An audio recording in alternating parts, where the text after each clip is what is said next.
मुंबई की उमस भरी दोपहर में बांद्रा की भीड़-भाड़ वाली सड़कों पर जीवन अपनी पूरी रफ्तार से दौड़ रहा था, जहां वाहनों का शोर और लोगों की आवाजें मिलकर एक अजीब सा संगीत बना रही थीं। सड़क के किनारे एक छोटी सी पुरानी सी चाय की दुकान थी, जिस पर अर्जुन टी स्टॉल का बोर्ड टंगा हुआ था, जो धुएं और धूल से थोड़ा धुंधला हो गया था। अर्जुन, जिसकी उम्र मुश्किल से 25 साल रही होगी, बड़े ही ध्यान और कुशलता से चाय बना रहा था, जैसे कि वह कोई साधारण पेय नहीं बल्कि अमृत तैयार कर रहा हो। उसके कपड़े साधारण थे, एक पुरानी शर्ट और जीन्स, जिन पर चाय के दाग लगे थे, लेकिन उसकी आंखों में एक ऐसी चमक और गहराई थी जो उसकी गरीबी से बिल्कुल मेल नहीं खाती थी। मानो वह किसी और दुनिया का राजा हो जो अपनी पहचान छिपाकर यहाँ खड़ा है। अर्जुन के हाथों में एक अजीब सा जादू था।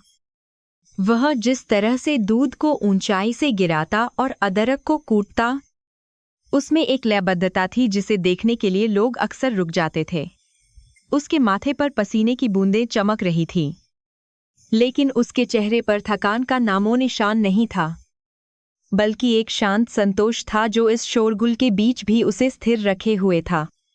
वह हर ग्राहक को मुस्कुराहट के साथ चाय देता, चाहे वह कोई बड़ा व्यापारी हो या सड़क पर झाड़ू लगाने वाला मजदूर। उसके लिए हर कोई समान था, लेकिन इस साधारण से दिखने वाले चाय वाले के भीतर एक ऐसा तूफान छिपा था जिसे दुनिया ने अभी तक देखा नहीं था।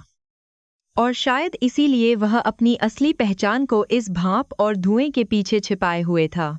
अचानक सड़क पर एक महंगी लग्जरी कार आकर रुकी, जिसके टायरों की चीख ने आसपास के लोगों का ध्यान अपनी ओर खींच लिया और माहौल में एक तनावपूर्ण सन्नाटा छा गया। कार का दरवाजा खुला और उसमें से कुसुम शर्मा, अर्जुन की सास, और उनकी छोटी बेटी रिया बाहर निकलीं, जिनके चेहरों पर घृणा और अहंकार के भाव स्पष्ट रूप से दिखाई दे रहे थे। कुसुम जी ने अपनी महंगी रेशमी साड़ी को धूल से बचाने के लिए उसे थोड़ा ऊपर उठाया और अपनी नाक पर रुमाल रख लिया, जैसे कि चाय की दुकान की गंध उन्हें बीमार कर रही हो। उनकी आंखों में अर्जुन के लिए सिर्फ नफरत थी, और यह नफरत आज किसी ज्वालामुखी की तरफ फटने वाली थी, क्योंकि आज उन्हें अर्जुन को नीचा दिखाने का एक और मौका मिल गया था। अर्जुन ने उन्हें आते देखा, लेकिन उसके हाथ नहीं रुके। वह उसी शांति से चाय छानता रहा, हालांकि उसकी आंखों की पुतलियां क्षण भर के लिए सिकुड़ीं और फिर सामान्य हो गईं। कुसुम जी दुकान के पास आईं और जोर से चिल्लाईं, अरे ओ चाय वाले, तुझे कितनी बार कहा है कि जब हम इधर से गुजरे तो अपनी यह मनहूस शक्ल हमें मत दिखाया कर। उनकी आवाज इतनी तेज थी कि आसपास खड़े ग्राहक अपनी चाय की चुस्कियां लेना भूल गए और तमाशाबीन बनकर देखने लगे। अर्जुन ने कोई जवाब नहीं दिया, बस सिर झुकाकर अपना काम करता रहा, क्योंकि वह जानता था कि किसी भी तरह का जवाब इस आग में घी डालने का काम करेगा, और वह अपनी पत्नी मीरा के लिए यह सब चुपचाप सहन कर रहा था। रिया, जो अपनी माँ से भी 2 कदम आगे थी, ने हिकारत भरी हंसी के साथ कहा, माँ, आप भी किससे बात कर रही हैं? इस भिखारी को क्या समझ आएगा कि इज्जत क्या होती है?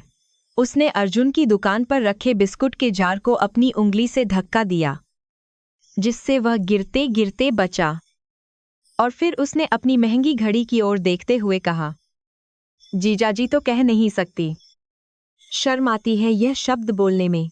मीरा दीदी ने हमारी नाक कटवा दी है इस सड़क छाप से शादी करके।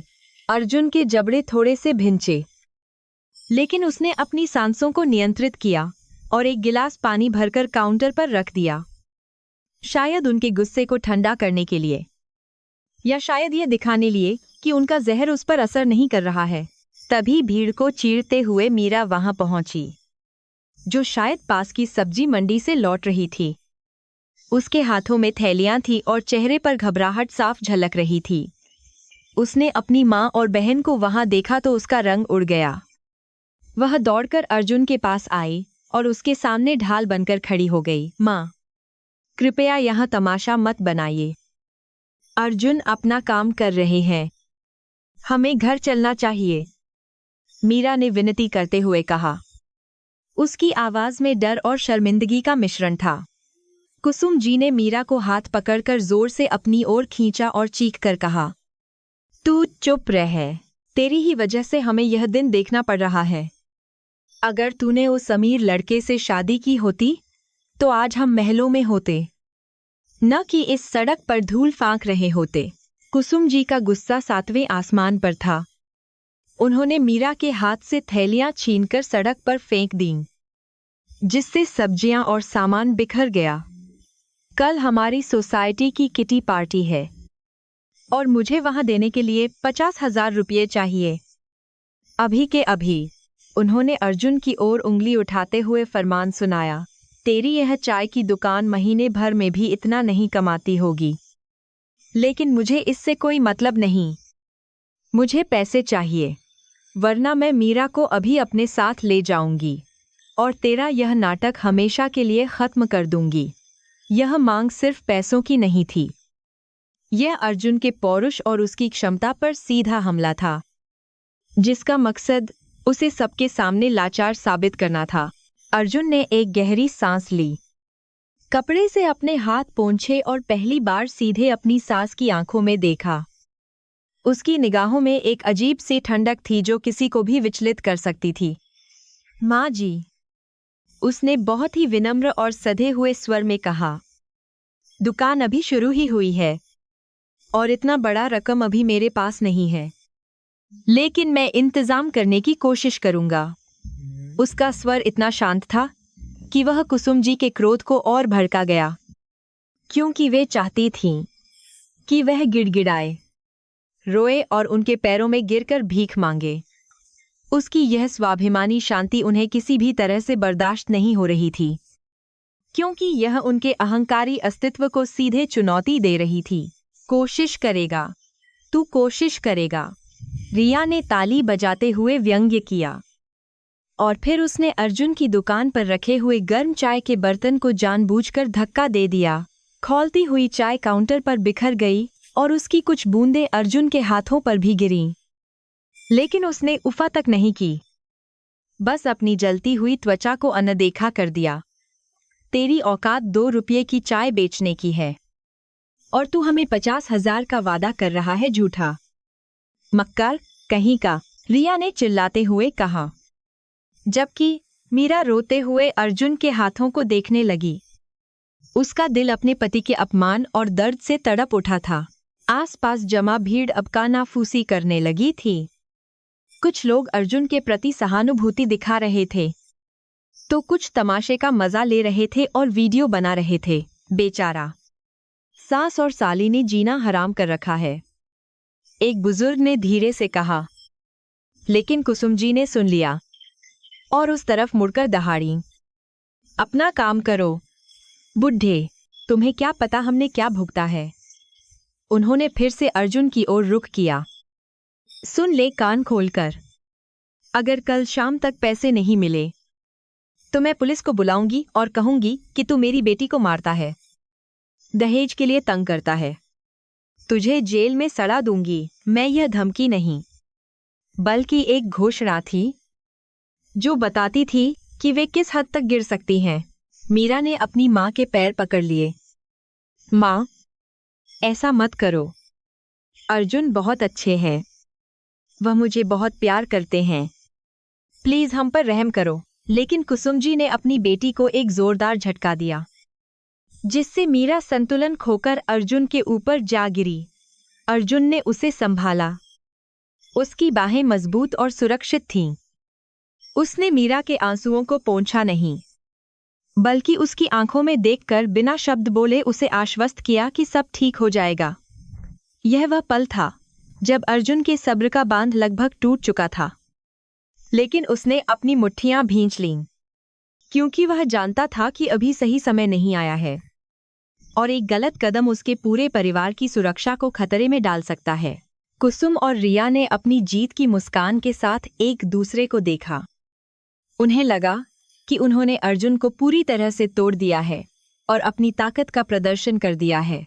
चल रिया, यहाँ खड़े रहने से बदबू आ रही है, इसे अपनी औकात याद आ गई होगी। कुसुम जी ने नाक सिकोड़ते हुए कहा और मुड़कर अपनी कार की ओर बढ़ने लगी। भीड़ उनके लिए रास्ता बनाने लगी, लेकिन उनकी आंखों में अब भी हिकारत थी। वे अर्जुन को एक कीड़े से ज्यादा कुछ नहीं समझती थीं। वे नहीं जानती थीं कि जिस व्यक्ति को उन्होंने अभी अभी अपमानित किया है, वह उनकी कल्पना से भी परे की शक्ति रखता है। जब वे जा रही थीं, ठीक उसी समय सड़क के दूसरी ओर से काले रंग की 3 बड़ी एसयूवी का एक काफिला बहुत धीमी गति से गुजरा, जिनके शीशे काले थे। बीच वाली गाड़ी का शीशा थोड़ा सा नीचे हुआ और अंदर बैठे एक सूट बूट वाले व्यक्ति ने अर्जुन की ओर देखा और बहुत ही सूक्ष्म तरीके से अपना सिर झुकाया। यह एक सम्मान का संकेत था जो केवल एक राजा को दिया जाता है। अर्जुन ने अपनी अभिव्यक्ति में कोई बदलाव नहीं आने दिया, बस अपनी पलकें झपकाकर उस संकेत को स्वीकार किया और फिर वापस अपनी चाय की दुकान की सफाई में लग गया। कुसुम और रिया अपनी कार में बैठने की जल्दी में थीं, इसलिए उन्होंने इस महत्वपूर्ण घटना को पूरी तरह से अनदेखा कर दिया, जो उनके भाग्य को बदलने वाला था। भीड़ धीरे धीरे छंटने लगी, लेकिन कनाफूसी का दौर जारी रहा। लोग अर्जुन की सहनशीलता की तारीफ कर रहे थे, तो कुछ उसे डरपोक समझ रहे थे। अर्जुन ने टूटे हुए गिलासों को समेटा और फैले हुए दूध को साफ किया। उसका चेहरा अब पत्थर की तरह सख्त हो चुका था। मीरा उसके पास आई और सुबकते हुए बोली, मुझे माफ कर दो अर्जुन, मेरी वजह से तुम्हें यह सब सहना पड़ता है। मैं बहुत बदनसीब हूं। अर्जुन ने उसका हाथ अपने हाथों में लिया और बहुत ही कोमल स्वर में कहा, मीरा, तुम मेरी ताकत हो, कमजोरी नहीं। और रही बात पैसों की, तो तुम चिंता मत करो, कल तक सब इंतजाम हो जाएगा। अर्जुन के शब्दों में एक ऐसा आत्मविश्वास था जो मीरा को समझ नहीं आया, क्योंकि वह जानती थी कि उनकी जमा पूंजी नाममात्र की है। फिर वह इतना बड़ा वादा कैसे कर सकता है? लेकिन उसने अपने पति पर भरोसा किया, जैसा कि वह हमेशा करती थी, और चुपचाप उसकी मदद करने लगी। अर्जुन ने आकाश की ओर देखा, जहां काले बादल घिरने लगे थे। मुंबई की बारिश आने वाली थी, जो शहर की गंदगी को धो देती है। लेकिन अर्जुन के मन में एक अलग ही तूफान उठ रहा था, एक ऐसा तूफान जो शर्मा परिवार के अहंकार के महल को से उखाड़ फेंकने वाला था। उसने मन ही मन तय कर लिया था कि अब बहुत हो चुका, अब खेल के नियम बदलने का समय आ गया है। शाम ढलने लगी थी और स्ट्रीट लाइटें जलने लगी थीं। अर्जुन ने अपनी दुकान का शटर गिराने की तैयारी की। उसका दिमाग तेजी से योजनाओं को बुन रहा था। वह जानता था कि 50,000 रुपये उसके लिए समुद्र में एक बूंद के बराबर भी नहीं है, क्योंकि उसका असली नाम विक्रम सिंघानिया था, जो सिंघानिया साम्राज्य का एकमात्र वारिस था। वह अरबों की संपत्ति का मालिक था, जिसके एक इशारे पर सरकारें हिल सकती थीं। लेकिन उसने यह जीवन मीरा के सच्चे प्यार को पाने के लिए चुना था।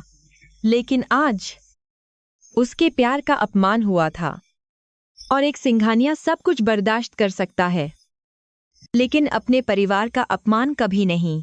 अर्जुन ने अपनी जेब से एक बहुत ही साधारण दिखने वाला फोन निकाला, लेकिन यह कोई आम फोन नहीं था। यह एक एनक्रिप्टेड डिवाइस था जो सीधे उसके मुख्य सुरक्षा अधिकारी से जुड़ा था। उसने एक नंबर डायल किया, जबकि मीरा दुकान के बाहर खड़ी होकर ऑटो का इंतजार कर रही थी।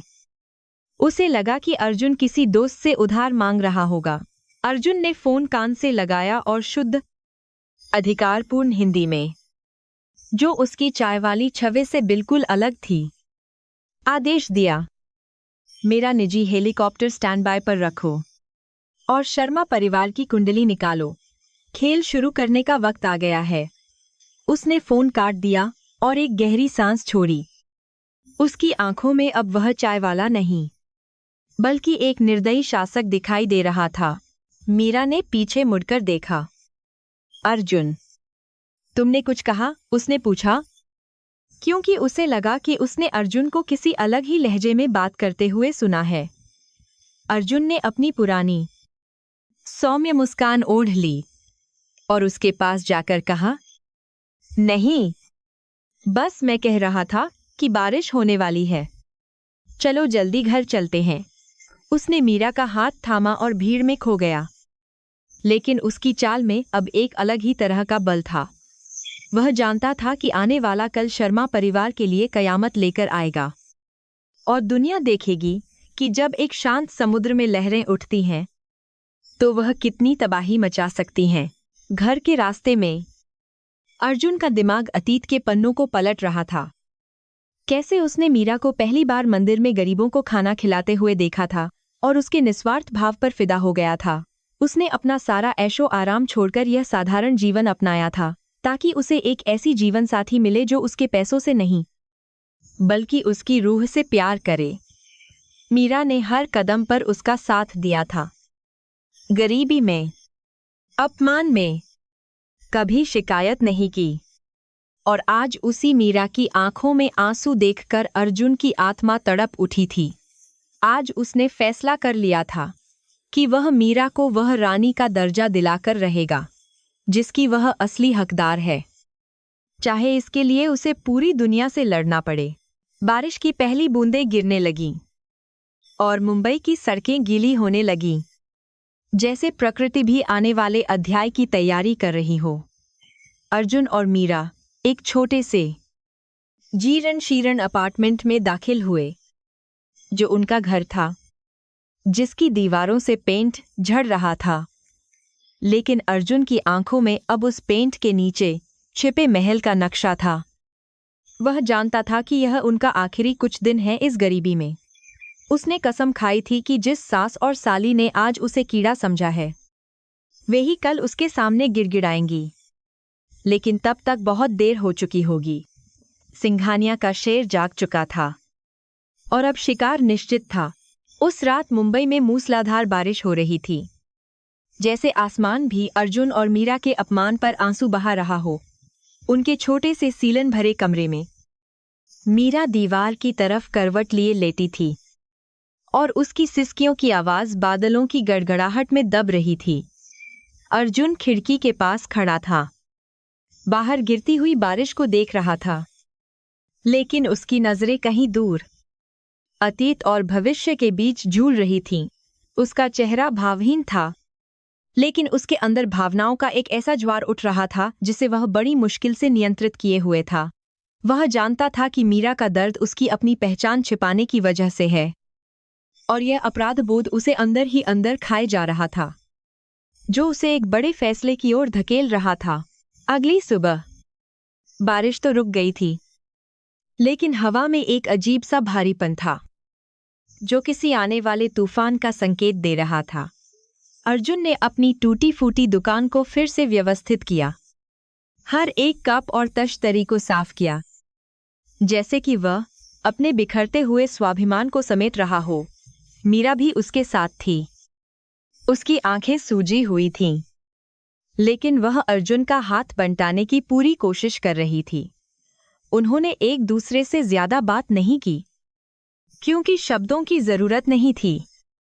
उनका मौन ही उनके दर्द और एक दूसरे के प्रति अटूट समर्थन को बयां कर रहा था। तभी सड़क के मोड़ पर कुछ भारी मोटरसाइकिलों की आवाज सुनाई दी, जिसने सुबह की शांति को भंग कर दिया। 4-5 हट्टे कट्टे गुंडे, जिनके हाथों में लोहे की रॉड और बेसबॉल के डंडे थे, अपनी बाइकों से उतरे और सीधे अर्जुन की दुकान की ओर बढ़े। उनके चेहरे पर वही क्रूरता थी जो अक्सर पैसे और ताकत के नशे में चूर लोगों के पालतू जानवरों में देखी जाती है।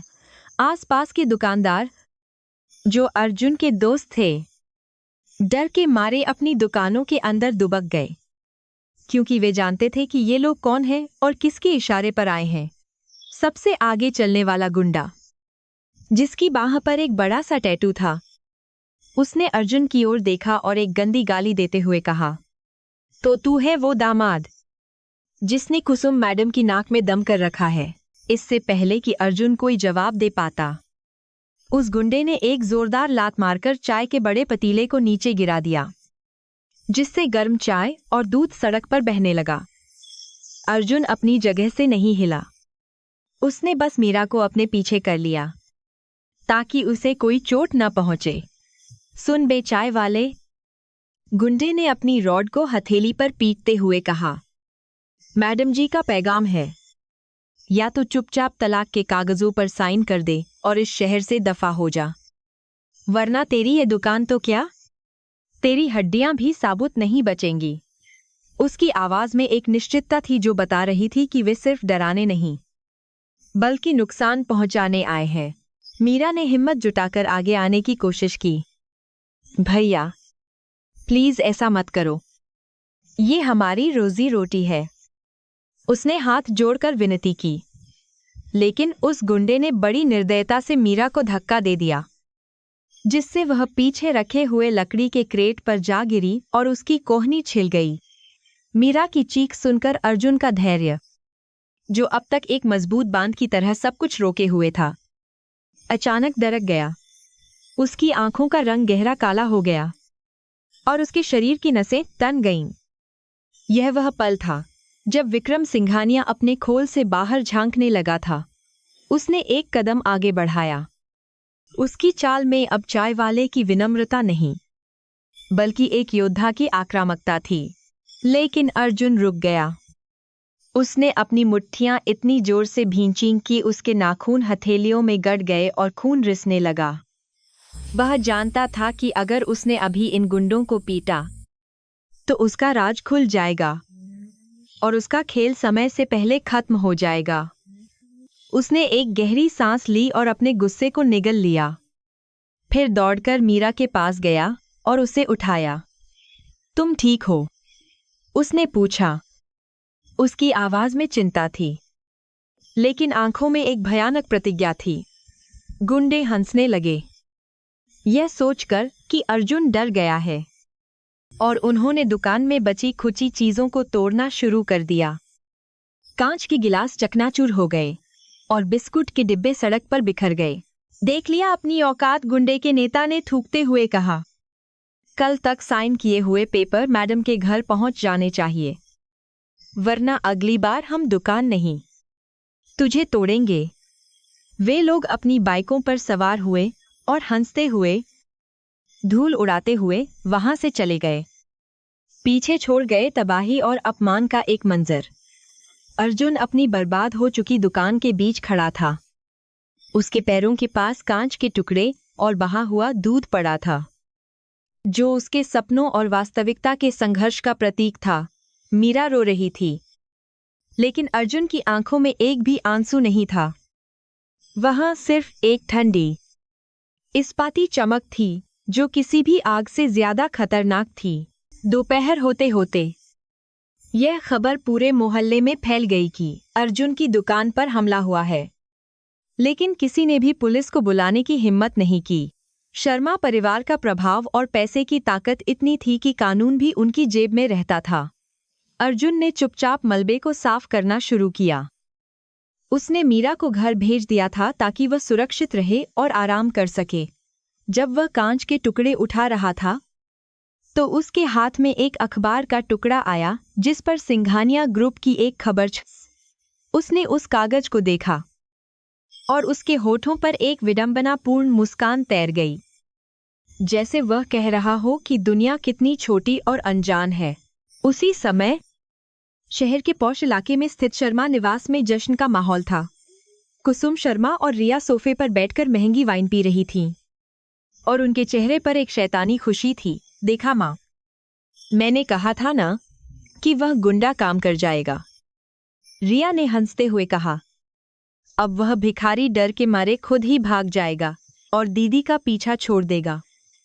कुसुम जी ने सिर हिलाया। हाँ, और उसके जाते ही हम मीरा की शादी मिस्टर चोपड़ा से करवा देंगे। वह बूढ़ा है तो क्या हुआ, उसके पास दौलत है और वह हमारे कर्ज चुका देगा। साथ ही सिंघानिया ग्रुप के साथ उसकी अच्छी जान पहचान भी है। वे नहीं जानते थे कि वे जिस सिंघानिया ग्रुप का नाम ले रहे हैं, उसका असली मालिक अभी उनकी ही साजिशों का शिकार बन रहा है। मिस्टर चोपड़ा ने वादा किया है कि अगर मीरा से शादी हो गई तो वह हमें सिंघानिया की पार्टी के वीआईपी पास दिला देंगे। रिया ने उत्साहित होकर कहा। कुसुम जी ने अपनी बेटी की पीठ थपथपाई। तू बहुत समझदार है रिया। हमें बस उस चाय वाले को रास्ते से हटाना है। मुझे तो डर था कि कहीं वह पलटकर वार न करे, लेकिन वह तो बिल्कुल कायर निकला। चुपचाप खड़ा तमाशा देखता रहा। उनकी हंसी कमरे में गूंज उठी, जो उनकी मूर्खता और आने वाले विनाश की घोषणा कर रही थी। शाम को जब सूरज डूब रहा था और शहर की बत्तियां जलने लगी थीं, अर्जुन समुद्र के किनारे एक सुनसान जगह पर खड़ा था। लहरें चट्टानों से टकरा रही थीं और हवा में नमक और नमी की गंध थी। उसने अपनी जेब से वही काला एन्क्रिप्टेड फोन निकाला जिसे उसने कल इस्तेमाल किया था। उसने एक नंबर डायल किया जो सीधे लंदन में बैठे उसके निजी सचिव और सिंघानिया एम्पायर के सीईओ मिस्टर वर्मा का था। घंटी केवल एक बार बजी और दूसरी तरफ से आवाज आई। गुड इवनिंग सर, हम आपके आदेश का इंतजार कर रहे थे। अर्जुन ने समुद्र की ओर देखा। उसका चेहरा अब पूरी तरह से बदल चुका था। उसमें अब एक सम्राट की गरिमा और कठोरता थी। वर्मा, अर्जुन ने अपनी भारी और अधिकारपूर्ण आवाज में कहा, ऑपरेशन क्लीन स्वीप शुरू करो। मैं चाहता हूं कि अगले 24 घंटों के अंदर शर्मा परिवार की सारी संपत्तियों की जानकारी मेरी मेज पर हो। और हां, वो होटल जहां कल उनकी पार्टी है, उसे खरीद लो। मैं चाहता हूं कि कल की शाम उनके लिए आखिरी जश्न और पहली सजा बन जाए। दूसरी तरफ एक पल की खामोशी रही। फिर वर्मा की कांपती हुई लेकिन उत्साहित आवाज आई, जी सर, जैसा आप चाहें। क्या हमें आपकी सुरक्षा बढ़ानी चाहिए? क्या आप अपनी पहचान उजागर करने वाले हैं? अर्जुन ने अपनी मुट्ठी में रेत को भींचा और उसे धीरे धीरे गिरने दिया। हाँ, अब समय आ गया है। विक्रम सिंघानिया वापस आ रहा है। उन लोगों ने एक चाय वाले को सताया है। अब उन्हें एक राजा के क्रोध का सामना करना होगा। उन्हें लगता है कि पैसा ही सब कुछ है। तो मैं उन्हें दिखाऊंगा कि असली दौलत क्या होती है और वह कैसे खरीदी और बेची जाती है। मेरी वापसी की तैयारी करो और सुनिश्चित करो कि कल की पार्टी में दुनिया का हर बड़ा मीडिया हाउस मौजूद हो। मैं चाहता हूं कि उनका अपमान पूरी दुनिया देखे। उसने फोन काट दिया और समुद्र की लहरों को घूरता रहा, जो अब उसके अंदर के तूफान से मेल खा रही थीं। वापस घर लौटते समय अर्जुन ने देखा कि एक छोटी सी बेकरी खुली है। वह वहां रुका और उसने मीरा के लिए उसका पसंदीदा पेस्ट्री खरीदी। वह जानता था कि आज रात मीरा बहुत उदास होगी और यह छोटी सी खुशी शायद उसके चेहरे पर मुस्कान ला सके। जब वह घर पहुंचा तो मीरा ने उसे गले लगा लिया और रोने लगी। अर्जुन, चलो कहीं दूर चले चलते हैं। ये लोग हमें जीने नहीं देंगे। अर्जुन ने उसे शांत किया, उसके बालों को सहलाया और कहा, मीरा, भागते वो हैं जो कमजोर होते हैं। हम कहीं नहीं जाएंगे। कल सब कुछ बदल जाएगा। मैं तुमसे वादा करता हूं। उसकी आंखों में एक ऐसा विश्वास था जिसने मीरा को भी अवाक कर दिया। रात का खाना खाते समय अर्जुन ने बहुत ही सामान्य तरीके से कहा, मीरा, कल तुम्हें मेरे साथ एक पार्टी में चलना है। मीरा चौंक गई। पार्टी? कैसी पार्टी? और इस हालत में अर्जुन ने मुस्कुराते हुए कहा, तुम्हारी माँ ने जिस पार्टी की बात की थी वही। मुझे वहां कैटरिंग का काम मिला है और मुझे तुम्हारी मदद की जरूरत होगी। उसने झूठ बोला, लेकिन यह एक ऐसा झूठ था जो एक बड़े सच को सामने लाने के लिए जरूरी था। मीरा हिचकिचाई। वह अपने परिवार का सामना नहीं करना चाहती थी, लेकिन अर्जुन की आंखों में देखकर वह मना नहीं कर सकी। वह नहीं जानती थी कि अर्जुन उसे वहां वेटर के रूप में नहीं, बल्कि उस शाम की असली रानी के रूप में ले जा रहा है। देर रात जब मीरा सो गई, अर्जुन अपने लैपटॉप पर बैठा और सिंघानिया ग्रुप के सर्वर में लॉगिन किया। स्क्रीन पर हरे रंग के कोड और आंकड़े तेजी से चलने लगे। उसने शर्मा परिवार की कंपनी शर्मा टेक्सटाइल्स के खातों को खंगालना शुरू किया। जैसा कि उसे शक था, वहां भारी घपले और कर चोरी के सबूत थे। उन्होंने निवेशकों के पैसे का गबन किया था और अपनी आलीशान जीवन शैली को बनाए रखने के लिए बैंक के साथ धोखाधड़ी की थी। अर्जुन के चेहरे पर एक संतुष्ट मुस्कान आ गई। तुमने मेरी दुकान तोड़ी, उसने मन ही मन सोचा। मैं तुम्हारी पूरी दुनिया तोड़ दूंगा। उसने एक के बाद एक कई ईमेल भेजे, जो कल सुबह तक संबंधित अधिकारियों और बैंकरों के पास पहुंच जाएंगे। अगली सुबह मुंबई में एक नई हलचल थी। अखबारों की हेडलाइंस चिल्ला रही थीं कि रहस्यमय निवेशक ने शहर का सबसे बड़ा लग्जरी होटल खरीदा और सिंघानिया ग्रुप के वारिस के मुंबई में होने की अफवाहें। लोग अटकलें लगा रहे थे, लेकिन किसी को भी यह अंदाजा नहीं था कि वह वारिस एक झुग्गी बस्ती में टूटी हुई चारपाई पर सो रहा है। कुसुम शर्मा ने अखबार पढ़ा और खुश होकर बोली, देखा, सिंघानिया ग्रुप शहर में है। आज की पार्टी में हमें किसी भी तरह उनसे मिलना है। रिया, अपनी सबसे अच्छी ड्रेस निकालना। उन्हें खबर नहीं थी कि जिस होटल में वे पार्टी करने जा रही हैं, उसका मालिक रातों रात बदल चुका है। अर्जुन ने सुबह जल्दी उठकर अपनी दाढ़ी बनाई और अपने बाल ठीक किए। हालांकि उसने अभी भी अपने पुराने कपड़े ही पहने थे, लेकिन उसके खड़े होने के तरीके में, उसके बात करने के लहजे में एक सूक्ष्म बदलाव आ गया था। वह अब झुककर नहीं चल रहा था। मीरा ने उसे तैयार होते देखा और हैरान रह गई। अर्जुन, तुम आज बहुत अलग लग रहे हो, जैसे कोई फिल्म का हीरो। अर्जुन हंसा। हीरो नहीं मीरा, बस आज अपने हक की लड़ाई लड़ने जा रहा हूँ। उसने मीरा के लिए एक साधारण लेकिन सुंदर साड़ी निकाली जो उसने पैसे बचाकर खरीदी थी। आज तुम यह पहनोगी। शर्मा परिवार के घर में अफरा तफरी मची हुई थी। ब्यूटिशियन, डिजाइनर और नौकर इधर उधर भाग रहे थे। कुसुम जी चिल्ला रही थी, अरे जल्दी करो, हमें देर हो रही है। उस चाय वाले को फोन करके बोल दो कि वह समय पर वहां पहुंच जाए। उसे बर्तनों की धुलाई देखनी है। मैं चाहती हूं कि वह अपनी आंखों से देखे कि हम किस स्तर के लोग हैं। रिया ने हंसते हुए फोन मिलाया, लेकिन अर्जुन का फोन बंद आ रहा था। लगता है डर गया, रिया ने कहा, लेकिन वे गलत थे। अर्जुन डर नहीं रहा था, वह बस अपनी रणनीति के आखिरी चरणों को अंजाम दे रहा था। दोपहर के समय अर्जुन और मीरा होटल के पिछले दरवाजे पर पहुंचे। सुरक्षा गार्ड ने उन्हें रोका, लेकिन तभी हेड ऑफ सिक्योरिटी, जो एक पूर्व कमांडो था, वहां आया। उसने अर्जुन को देखा और उसकी आंखों में पहचान की एक चमक कौंधी। उसने तुरंत अपनी एड़ी मिलाकर सैल्यूट करने की कोशिश की, लेकिन अर्जुन ने आंखों के इशारे से उसे मना कर दिया। इन्हें अंदर जाने दो, ये आज के खास स्टाफ है, हेड ऑफ सिक्योरिटी ने गार्ड से कहा। लेकिन उसकी आवाज में अर्जुन के लिए असीम सम्मान था।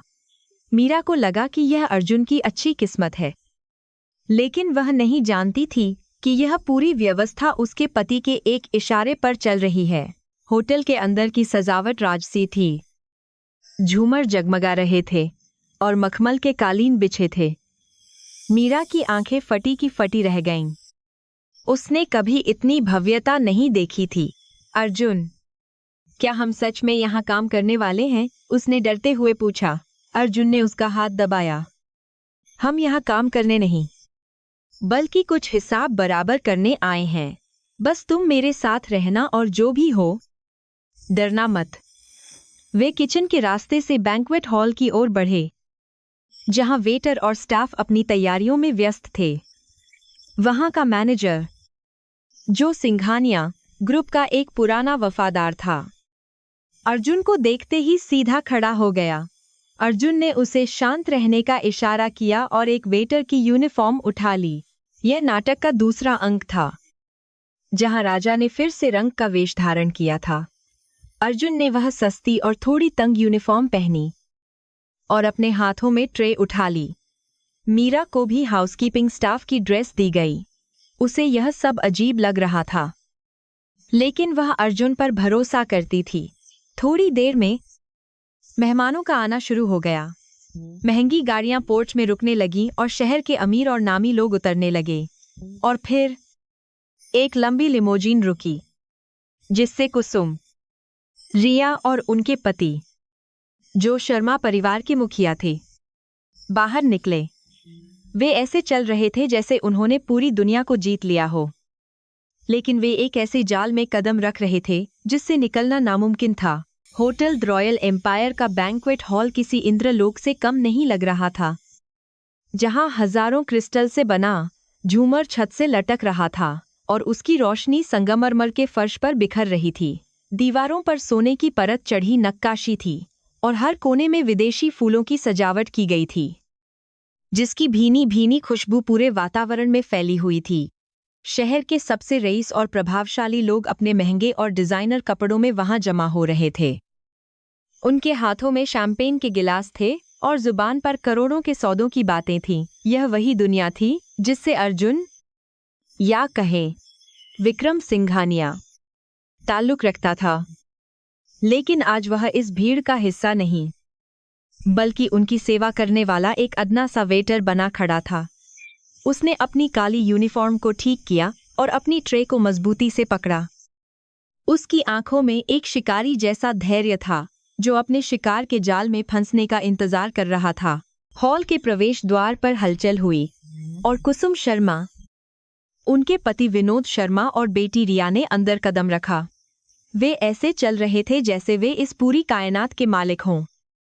हालांकि सच्चाई इसके बिल्कुल विपरीत थी। कुसुम ने गहरे लाल रंग की बनारसी साड़ी पहनी थी और गले में हीरों का हार था, जो उन्होंने अपनी पुश्तैनी जमीन गिरवी रखकर खरीदा था। विनोद शर्मा, जो एक असफल व्यापारी थे और कर्ज में डूबे हुए थे, ने एक किराए का टक्सीडो पहन रखा था जो उन पर थोड़ा ढीला लग रहा था। रिया ने एक चमकदार गाउन पहना था जो पश्चिमी फैशन की सस्ती नकल लग रहा था, लेकिन उसका आत्मविश्वास ऐसा था मानो वह किसी फिल्म स्टार से कम नहीं है। वे सभी अपनी झूठी शान और शौकत का प्रदर्शन कर रहे थे, यह न जानते हुए कि जिस जमीन पर वे खड़े हैं वह खोखली हो चुकी है। विनोद शर्मा के माथे पर पसीने की महीन बूंदें थीं, जिन्हें वह बार बार अपने महंगे रुमाल से पोंछ रहे थे। उनकी मुस्कान के पीछे एक गहरा डर छिपा था, क्योंकि इस पार्टी और दिखावे के लिए उन्होंने बाजार से भारी ब्याज पर पैसा उठाया था। उनकी योजना थी कि आज रात सिंघानिया ग्रुप के किसी बड़े अधिकारी को खुश करके वे एक बड़ा कॉन्ट्रैक्ट हासिल कर लेंगे, जिससे उनके सारे कर्ज उतर जाएंगे और वे फिर से अमीर बन जाएंगे। विनोद, सीधा खड़े रहो और मुस्कुराते रहो, कुसुम ने दांत पीसते हुए धीरे से कहा। हमें दुनिया को दिखाना है कि हम आज भी खानदानी रईस हैं। अगर किसी को भनक भी लगी कि हम कंगाल हैं, तो रिया का रिश्ता और मेरा रुतबा दोनों खत्म हो जाएंगे। यह पार्टी उनके लिए सिर्फ एक जश्न नहीं, बल्कि अस्तित्व बचाने की एक आखिरी और हताश जुआ थी। अर्जुन एक खंभे की ओट में खड़ा होकर अपने ससुराल वालों के इस नाटक को देख रहा था। उसके चेहरे पर एक व्यंग्यात्मक मुस्कान थी। वह जानता था कि विनोद शर्मा ने अपनी कंपनी की बैलेंस शीट में हेराफेरी की है और कर्मचारियों को महीनों से वेतन नहीं दिया है। सिंघानिया ग्रुप की खुफिया टीम ने उसे सारी रिपोर्ट भेज दी थी, जिसमें शर्मा परिवार के हर काले कारनामे का चिट्ठा था। अर्जुन ने देखा कि कैसे वे लोग वेटर को हिकारत से बुला रहे थे और बिना वजह उन पर चिल्ला रहे थे, सिर्फ यह दिखाने के लिए कि वे कितने बड़े लोग हैं। गरीबों को अमीर होने का नाटक करने में सबसे ज्यादा मेहनत करनी पड़ती है, अर्जुन ने मन ही मन सोचा और अपनी ट्रे लेकर भीड़ में आगे बढ़ा, क्योंकि आज उसे अपने किरदार को पूरी ईमानदारी से निभाना था। तभी रिया की नज़र भीड़ में घूमते हुए अर्जुन पर पड़ी और उसकी आंखें हैरानी और खुशी से फैल गईं। उसने अपनी माँ की बाह को जोर से दबाया और अर्जुन की ओर इशारा किया। माँ, देखो वह यहाँ है। मैंने सोचा था कि वह भाग जाएगा, लेकिन लगता है उसे पैसों की सच में बहुत जरूरत है। कुसुम ने मुड़कर देखा और उसके चेहरे पर एक क्रूर मुस्कान तैर गई। अरे वाह, आज तो मजा आएगा। चलो, उस 2 कौड़ी के चाय वाले को उसकी असली जगह दिखाते हैं, कुसुम ने कहा, और वे तीनों अर्जुन की दिशा में बढ़ गए। वे यह नहीं जानते थे कि वे अपनी मौत के परवाने की ओर बढ़ रहे हैं, क्योंकि उन्होंने शेर को छेड़ने की गलती कर दी थी। अर्जुन एक मेहमान को पानी दे रहा था जब विनोद शर्मा ने जोर से चुटकी बजाई, जैसे किसी कुत्ते को बुला रहे हों। ओ ए वेटर, इधर आ, विनोद ने चिल्लाकर कहा, जिससे आसपास के कुछ लोगों का ध्यान उनकी ओर गया। अर्जुन ने बहुत ही शांत भाव से एक पेशेवर वेटर की तरह सिर झुकाया और उनके पास गया। जी सर, उसने विनम्रता से कहा। रिया जोर से हंसी। अरे जीजा जी, यह ड्रेस तो आप पर बहुत जंच रही है। चाय की दुकान से तो यह होटल अच्छा है, कम से कम यहाँ एसी की हवा तो मिल रही है। उसने जानबूझकर जीजाजी शब्द पर जोर दिया ताकि आसपास के लोग सुन सकें और उनका मजाक उड़ा सकें।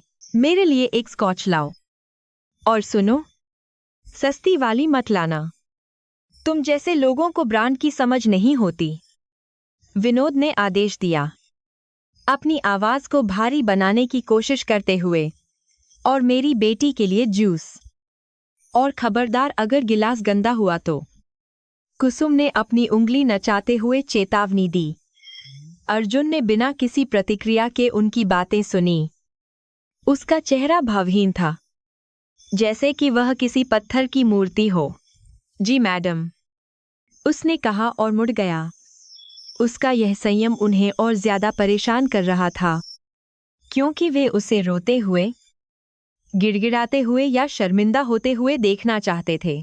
उसकी यह खामोश ताकत उनकी समझ से बाहर थी। किचन की ओर जाते हुए अर्जुन की मुलाकात होटल के जनरल मैनेजर मिस्टर ओबेरॉय से हुई, जो सिंघानिया परिवार के पुराने वफादार थे। ओबेरॉय ने अर्जुन को इस वेशभूषा में देखकर अपना सिर शर्म से झुका लिया। उनकी आंखों में अपने मालिक के लिए दर्द था। सर, यह बर्दाश्त के बाहर है। मुझे बस एक इशारा करें, मैं इन लोगों को धक्के मारकर बाहर निकाल दूंगा, ओबेरॉय ने धीमी आवाज में कहा। अर्जुन ने अपने हाथ से उन्हें रोका। नहीं ओबेरॉय, धैर्य रखो। जब कोई पहाड़ से गिरता है तो उसे बीच में नहीं रोका जाता। उन्हें गिरने दो ताकि वे फिर कभी उठ न सकें। क्या प्रेजेंटेशन तैयार है? ओबेरॉय ने सिर हिलाया। जी सर, सब कुछ तैयार है। बड़ी स्क्रीन पर वह वीडियो लोड कर दिया गया है जो आपने भेजा था। पुलिस कमिश्नर भी सादे कपड़ों में दूसरी तरफ बैठे हैं, बस आपके संकेत का इंतजार कर रहे हैं। अर्जुन ने एक गहरी सांस ली। बहुत अच्छे, अब जाओ और अपना काम करो। और हाँ, सुनिश्चित करो कि मिस्टर चोपड़ा भी इस पार्टी में मौजूद हों। मुझे उनसे भी कुछ पुराना हिसाब चुकता करना है। अर्जुन ने ट्रे पर ड्रिंक्स रखे और वापस हॉल की ओर बढ़ा। वह जानता था कि आज रात इस हॉल की दीवारें एक ऐसे खुलासे की गवाह बनेंगी जो पूरे मुंबई शहर को हिलाकर रख देगा। जब अर्जुन ड्रिंक्स लेकर लौटा तो उसने देखा कि मीरा एक कोने में खड़ी है। उसने हाउसकीपिंग की ड्रेस पहन रखी थी और उसके हाथ में सफाई का कपड़ा था। उसे देखकर अर्जुन का दिल बैठ गया। कुसुम ने जानबूझकर मीरा को वहां बुलाया था ताकि वह भी अपने पति की बेइज्जती देख सके और खुद भी अपमानित हो। मीरा की आंखों में आंसू थे, लेकिन उसने अर्जुन को देखकर अपनी नजरें झुका लीं। वह नहीं चाहती थी कि उसकी वजह से अर्जुन का ध्यान भटके या वह कोई मुसीबत मोल ले। अर्जुन ने अपनी मुट्ठियां भींचीं और मन ही मन कसम खाई कि यह आखिरी बार है जब उसकी पत्नी की आंखों में आंसू आएंगे। अर्जुन ट्रे लेकर शर्मा परिवार के पास पहुंचा। वहां अब मिस्टर चोपड़ा भी खड़े थे, एक अधेड़ उम्र का अमीर व्यापारी जिसकी नजरें मीरा पर टिकी रहती थीं। विनोद शर्मा चोपड़ा की खुशामद कर रहे थे। अरे चोपड़ा साहब, आइए आइए, मैं आपको अपने दामाद से मिलवाता हूँ। ओह माफ कीजिए, मेरा मतलब है हमारे आज के वेटर से। विनोद और चोपड़ा जोर से हंसे। चोपड़ा ने अर्जुन की ओर घृणा से देखा। हामिन, तो यह है वह जिसने हमारी मीरा को फंसा रखा है। शक्ल से तो चोर लगता है। अर्जुन ने चुपचाप ड्रिंक्स की ट्रे आगे बढ़ाई, लेकिन चोपड़ा ने जानबूझकर अपना हाथ हिलाया, जिससे ट्रे अर्जुन के हाथ से छूट गई और सारे गिलास जमीन पर गिरकर चकनाचूर हो गए। संगीत और बातचीत का शोर अचानक थम गया। कांच टूटने की आवाज ने सबका ध्यान खींच लिया। लिक्विड चोपड़ा के जूतों पर गिर गया था। अंधे हो क्या दिखाई नहीं देता? चोपड़ा चिल्लाया और उसने अर्जुन को धक्का दिया। अर्जुन लड़खड़ाया लेकिन गिरा नहीं। कुसुम शर्मा दौड़कर आई और चिल्लाने लगी, तुमसे एक काम ठीक से नहीं होता। मेरे मेहमान के कपड़े खराब कर दिए। अब इसके पैसे कौन देगा? तुम्हारी वो 2 टके की चाय की दुकान रिया ने भी आग में घी डाला। डेड। इसे मैनेजर के पास ले चलिए। इसकी तो नौकरी जानी चाहिए। इसे सड़क पर भीख मांगनी चाहिए। होटल में काम करना इसकी औकात के बाहर है। अर्जुन वहीं खड़ा रहा। उसके जूतों के पास बिखरे हुए कांच के टुकड़े चमक रहे थे। वह नीचे झुका और कांच के टुकड़े उठाने लगा। यह देख मीरा दौड़कर आई और उसके साथ बैठकर कांच समेटने लगी। रहने दो अर्जुन, मैं कर दूंगी, वह सिसकते हुए बोली। पूरे हॉल में सन्नाटा था। सब लोग इस तमाशे को देख रहे थे। कुछ लोग वीडियो बना रहे थे, कुछ हमदर्दी से देख रहे थे, लेकिन ज्यादातर लोग अमीर थे और गरीबों की मुसीबत उनके लिए मनोरंजन से ज्यादा कुछ नहीं थी। विनोद शर्मा ने गर्व से चारों ओर देखा। उन्हें लगा कि उन्होंने अर्जुन को पूरी तरह से कुचल दिया है। तभी मिस्टर ओबेरॉय भीड़ को चीरते हुए वहां पहुंचे। उनके चेहरे पर तनाव था, लेकिन वे जानते थे कि उन्हें क्या करना है। क्या हो रहा है यहाँ? उन्होंने कड़क आवाज में पूछा। विनोद शर्मा तुरंत उनके पास गए। अरे मैनेजर साहब, अच्छा हुआ आप आ गए। देखिए इस अनाड़ी वेटर ने क्या किया। इसने मिस्टर चोपड़ा के महंगे सूट पर ड्रिंक गिरा दी। मैं चाहता हूं कि आप इसे अभी नौकरी से निकाल दें और इससे हर्जाना वसूलें।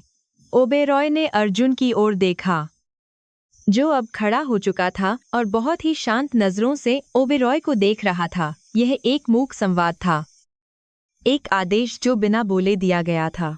ओबेरॉय ने विनोद शर्मा की बात को अनसुना कर दिया और अपनी घड़ी की ओर देखा। माफ कीजिएगा जेंटलमैन, लेकिन छोटी मोटी बातों पर समय बर्बाद करने के लिए हमारे पास वक्त नहीं है। सिंघानिया ग्रुप के प्रतिनिधि बस कुछ ही पलों में यहाँ पहुँचने वाले हैं और वे एक बहुत महत्वपूर्ण घोषणा करेंगे। कृपया आप सभी अपनी जगहों पर बैठ जाएं। सिंघानिया नाम सुनते ही विनोद और चोपड़ा का गुस्सा हवा हो गया। उनके चेहरों पर लालच और घबराहट आ गई। सिंघानिया, क्या वे खुद आ रहे हैं? विनोद ने हकलाते हुए पूछा। हाँ, और वे इस समय इसी हॉल में मौजूद हैं, ओबेरॉय ने रहस्यमय ढंग से कहा और वहां से चले गए। विनोद शर्मा ने राहत की सांस ली और अर्जुन की ओर मुड़कर फुसफुसाए, बच गया तू। अगर आज सिंघानिया साहब नहीं आ रहे होते तो मैं तेरी चमड़ी उधेड़ देता। चल भाग यहां से और मेरी नजरों से दूर हो जा। अर्जुन ने एक हल्का सा सिर हिलाया। जैसा आप कहें ससुर जी, लेकिन याद रखिएगा, कभी कभी जिसे हम ढूंढ रहे होते हैं वह हमारी आंखों के सामने ही होता है, बस हम उसे देख नहीं पाते। विनोद को उसकी बात समझ नहीं आई। उसने इसे एक मूर्ख की बड़बड़ाहट समझा और अपनी टाई ठीक करते हुए मंच की ओर बढ़ा, जहां घोषणा होने वाली थी। अर्जुन और मीरा साइड में चले गए। अर्जुन ने मीरा के आंसुओं को पोंछा और उसके कान में धीरे से कहा, मीरा, अब जो होने वाला है उसे देखकर घबराना मत, बस मुझ पर भरोसा रखना। आज की रात हमारी जिंदगी हमेशा के लिए बदल जाएगी। मीरा ने उसकी आंखों में देखा। वहां अब वह चाय वाला अर्जुन नहीं था। वहां एक ऐसा तेज था जिसे वह पहचान नहीं पा रही थी, लेकिन जो उसे सुरक्षित महसूस करा रहा था। अर्जुन ने एक वेटर को इशारा किया और उसके हाथ से एक तौलिया लेकर अपना चेहरा पोंछा। अब वह क्षण आ गया था जब मुखौटा उतरने वाला था। और सच्चाई नंगी होकर सबके सामने आने वाली थी। स्टेज पर रोशनी तेज हो गई और एक उद्घोषक माइक पर आया। देवियों और सज्जनों, आज की शाम बहुत खास है। सिंघानिया इंडस्ट्रीज ने मुंबई में एक बड़ा निवेश करने का फैसला किया है और हमारे नए प्रोजेक्ट के पार्टनर की घोषणा करने के लिए हमारे सीईओ और चेयरमैन खुद यहाँ मौजूद हैं। कृपया तालियों से स्वागत कीजिए। विनोद शर्मा और उनका परिवार सांस रोके इंतजार कर रहा था। विनोद ने अपनी जेब से वह स्पीच निकाली जो उसने रट्टा मारी थी। उसे पूरा यकीन था कि उसका नाम पुकारा जाएगा। हॉल में सन्नाटा छा गया। हर निगाह मंच की ओर थी, दरवाजे की ओर थी, जहां से उम्मीद थी कि कोई बड़ा टाइकून प्रवेश करेगा। लेकिन मुख्य दरवाजा नहीं खुला। इसके बजाय हॉल के कोने में, जहां वेटर खड़े थे, वहां एक हलचल हुई। अर्जुन ने अपनी वेटर वाली जैकेट के बटन खोले और उसे उतारकर एक कुर्सी पर फेंक दिया। उसके नीचे उसने एक बेदाग सफेद शर्ट पहन रखी थी। उसने अपनी आस्तीनें मोड़ी और बहुत ही आत्मविश्वास के साथ भीड़ के बीच से चलते हुए मंच की ओर बढ़ा। लोग हैरान होकर उसे देख रहे थे। यह वेटर क्या कर रहा है? इसे पागलपन का दौरा पड़ा है क्या? लोग फुसफुसाने लगे। विनोद शर्मा चिल्लाया, ओए, पागल हो गया है क्या? नीचे उतर वहां से। सिक्योरिटी, इसे रोको। लेकिन कोई सिक्योरिटी गार्ड आगे नहीं आया। इसके विपरीत गार्ड्स ने रास्ता बना दिया और सावधान की मुद्रा में खड़े हो गए। अर्जुन मंच की सीढ़ियां चढ़ा, माइक के पास गया और पूरे हॉल पर अपनी नजर दौड़ाई। उसकी आंखों में बिजली थी और मुद्रा में राजाओं जैसा अधिकार। उसने माइक को अपने हाथ में लिया और उसकी आवाज पूरे हॉल में गूंज उठी। सुस्वागतम देवियों और सज्जनों, मैं विक्रम सिंघानिया और मैं आप सभी का अपने होटल में स्वागत करता हूँ। हॉल में ऐसा सन्नाटा छा गया कि सुई गिरने की आवाज भी सुनाई दे सकती थी। विनोद शर्मा का मुंह खुला का खुला रह गया। कुसुम के हाथ से वाइन का गिलास गिरकर टूट गया और रिया की आंखें फटी की फटी रह गईं, जिसे वे कीड़ा समझ रहे थे। वह असल में वह शेर था जिसकी मांग में वे खुद चलकर आए थे। हॉल में छाया सन्नाटा इतना गहरा था कि अगर किसी के दिल की धड़कन भी तेज होती तो शायद उसकी आवाज गूंज उठती। अर्जुन, जो अब विक्रम सिंघानिया के रूप में खड़ा था, की घोषणा ने वहां मौजूद हर शख्स को पत्थर की मूरत में तब्दील कर दिया था। विनोद शर्मा का मुंह खुला का खुला रह गया था। उनकी आंखों में अविश्वास और दहशत का एक अजीब मिश्रण था, जैसे कोई व्यक्ति जागती आंखों से अपना सबसे बुरा सपना देख रहा हो। कुसुम शर्मा के हाथ कांप रहे थे और उनके चेहरे से रंग ऐसे उड़ गया था जैसे किसी ने उनके शरीर से सारा खून निचोड़ लिया हो। रिया, जो अभी कुछ पल पहले अर्जुन का मजाक उड़ा रही थी, अब एक खंभे का सहारा लेकर खड़ी थी। उसके पैरों में इतनी जान नहीं बची थी कि वह अपना वजन भी संभाल सके। लेकिन विनोद शर्मा का अहंकार इतनी आसानी से हार मानने वाला नहीं था। उसने अपने डर को गुस्से के पीछे छिपाने की कोशिश की। वह मंच की ओर लपका और चिल्लाया, यह क्या बकवास है? तुम एक वेटर हो, एक सड़क छाप, चाय वाले। तुम सिंघानिया कैसे हो सकते हो? यह जरूर कोई भद्दा मजाक है। उसने सिक्योरिटी गार्ड्स की ओर देखा और दहाड़ा, तुम लोग खड़े क्या देख रहे हो? इस पागल को मंच से नीचे उतारो और पुलिस के हवाले करो। इसने मेरी पार्टी खराब कर दी है। उसकी आवाज में हताशा थी। वह सच्चाई को स्वीकार करने के बजाय एक भ्रम में जीना चाहता था, क्योंकि सच्चाई उसके लिए विनाशकारी थी। विनोद की चीख पुकार के जवाब में जो हुआ, उसने रही सही कसर भी पूरी कर दी। सिक्योरिटी गार्ड्स, जो अब तक बुत बने खड़े थे, हरकत में आए, लेकिन वे अर्जुन को पकड़ने के लिए नहीं लपके। इसके बजाय उन्होंने मंच के चारों ओर एक मानव दीवार बना ली। उनकी पीठ अर्जुन की तरफ थी और चेहरे भीड़ की तरफ, जो वीआईपी सुरक्षा का सबसे उच्च स्तर होता है। हेड ऑफ सिक्योरिटी ने आगे बढ़कर अर्जुन को एक कड़क सैल्यूट किया। एपी सर, क्या हमें इस शोर मचाने वाले व्यक्ति को बाहर निकालना है? यह दृश्य देखकर हॉल में मौजूद मेहमानों के मुंह से सिसकियां निकल गईं। अब किसी को भी अर्जुन की पहचान पर शक करने की गुंजाइश नहीं बची थी। अर्जुन ने बहुत ही शांत भाव से अपना हाथ उठाया और सिक्योरिटी इंचार्ज को रुकने का इशारा किया। नहीं, इन्हें यहीं रहने दो, अर्जुन ने माइक पर कहा। उसकी आवाज में एक ऐसा चुंबकीय आकर्षण था जिसने सबको अपनी ओर खींच लिया। मिस्टर शर्मा को अभी बहुत कुछ देखना बाकी है। अभी तो सिर्फ पर्दा उठा है। नाटक का असली हिस्सा तो अब शुरू होगा। उसने विनोद की आंखों में सीधे देखते हुए कहा, आपने कहा था कि मेरी औकात 2 कौड़ी की चाय बेचने की है, लेकिन आप भूल गए ससुर जी कि चाय वही बेचता है जो लोगों को जगाना चाहता है, और आज मैं आप सबको नींद से जगाने आया हूं। कुसुम शर्मा को अचानक चक्कर आने लगा। उसे वो सारे पल याद आने लगे जब उसने अर्जुन को दुत्कारा था, उसे बासी खाना दिया था और नौकरों से भी बदतर सलूक किया था। उसे याद आया कि कैसे उसने अभी कुछ देर पहले ही उसे वेटर बनाकर जलील किया था।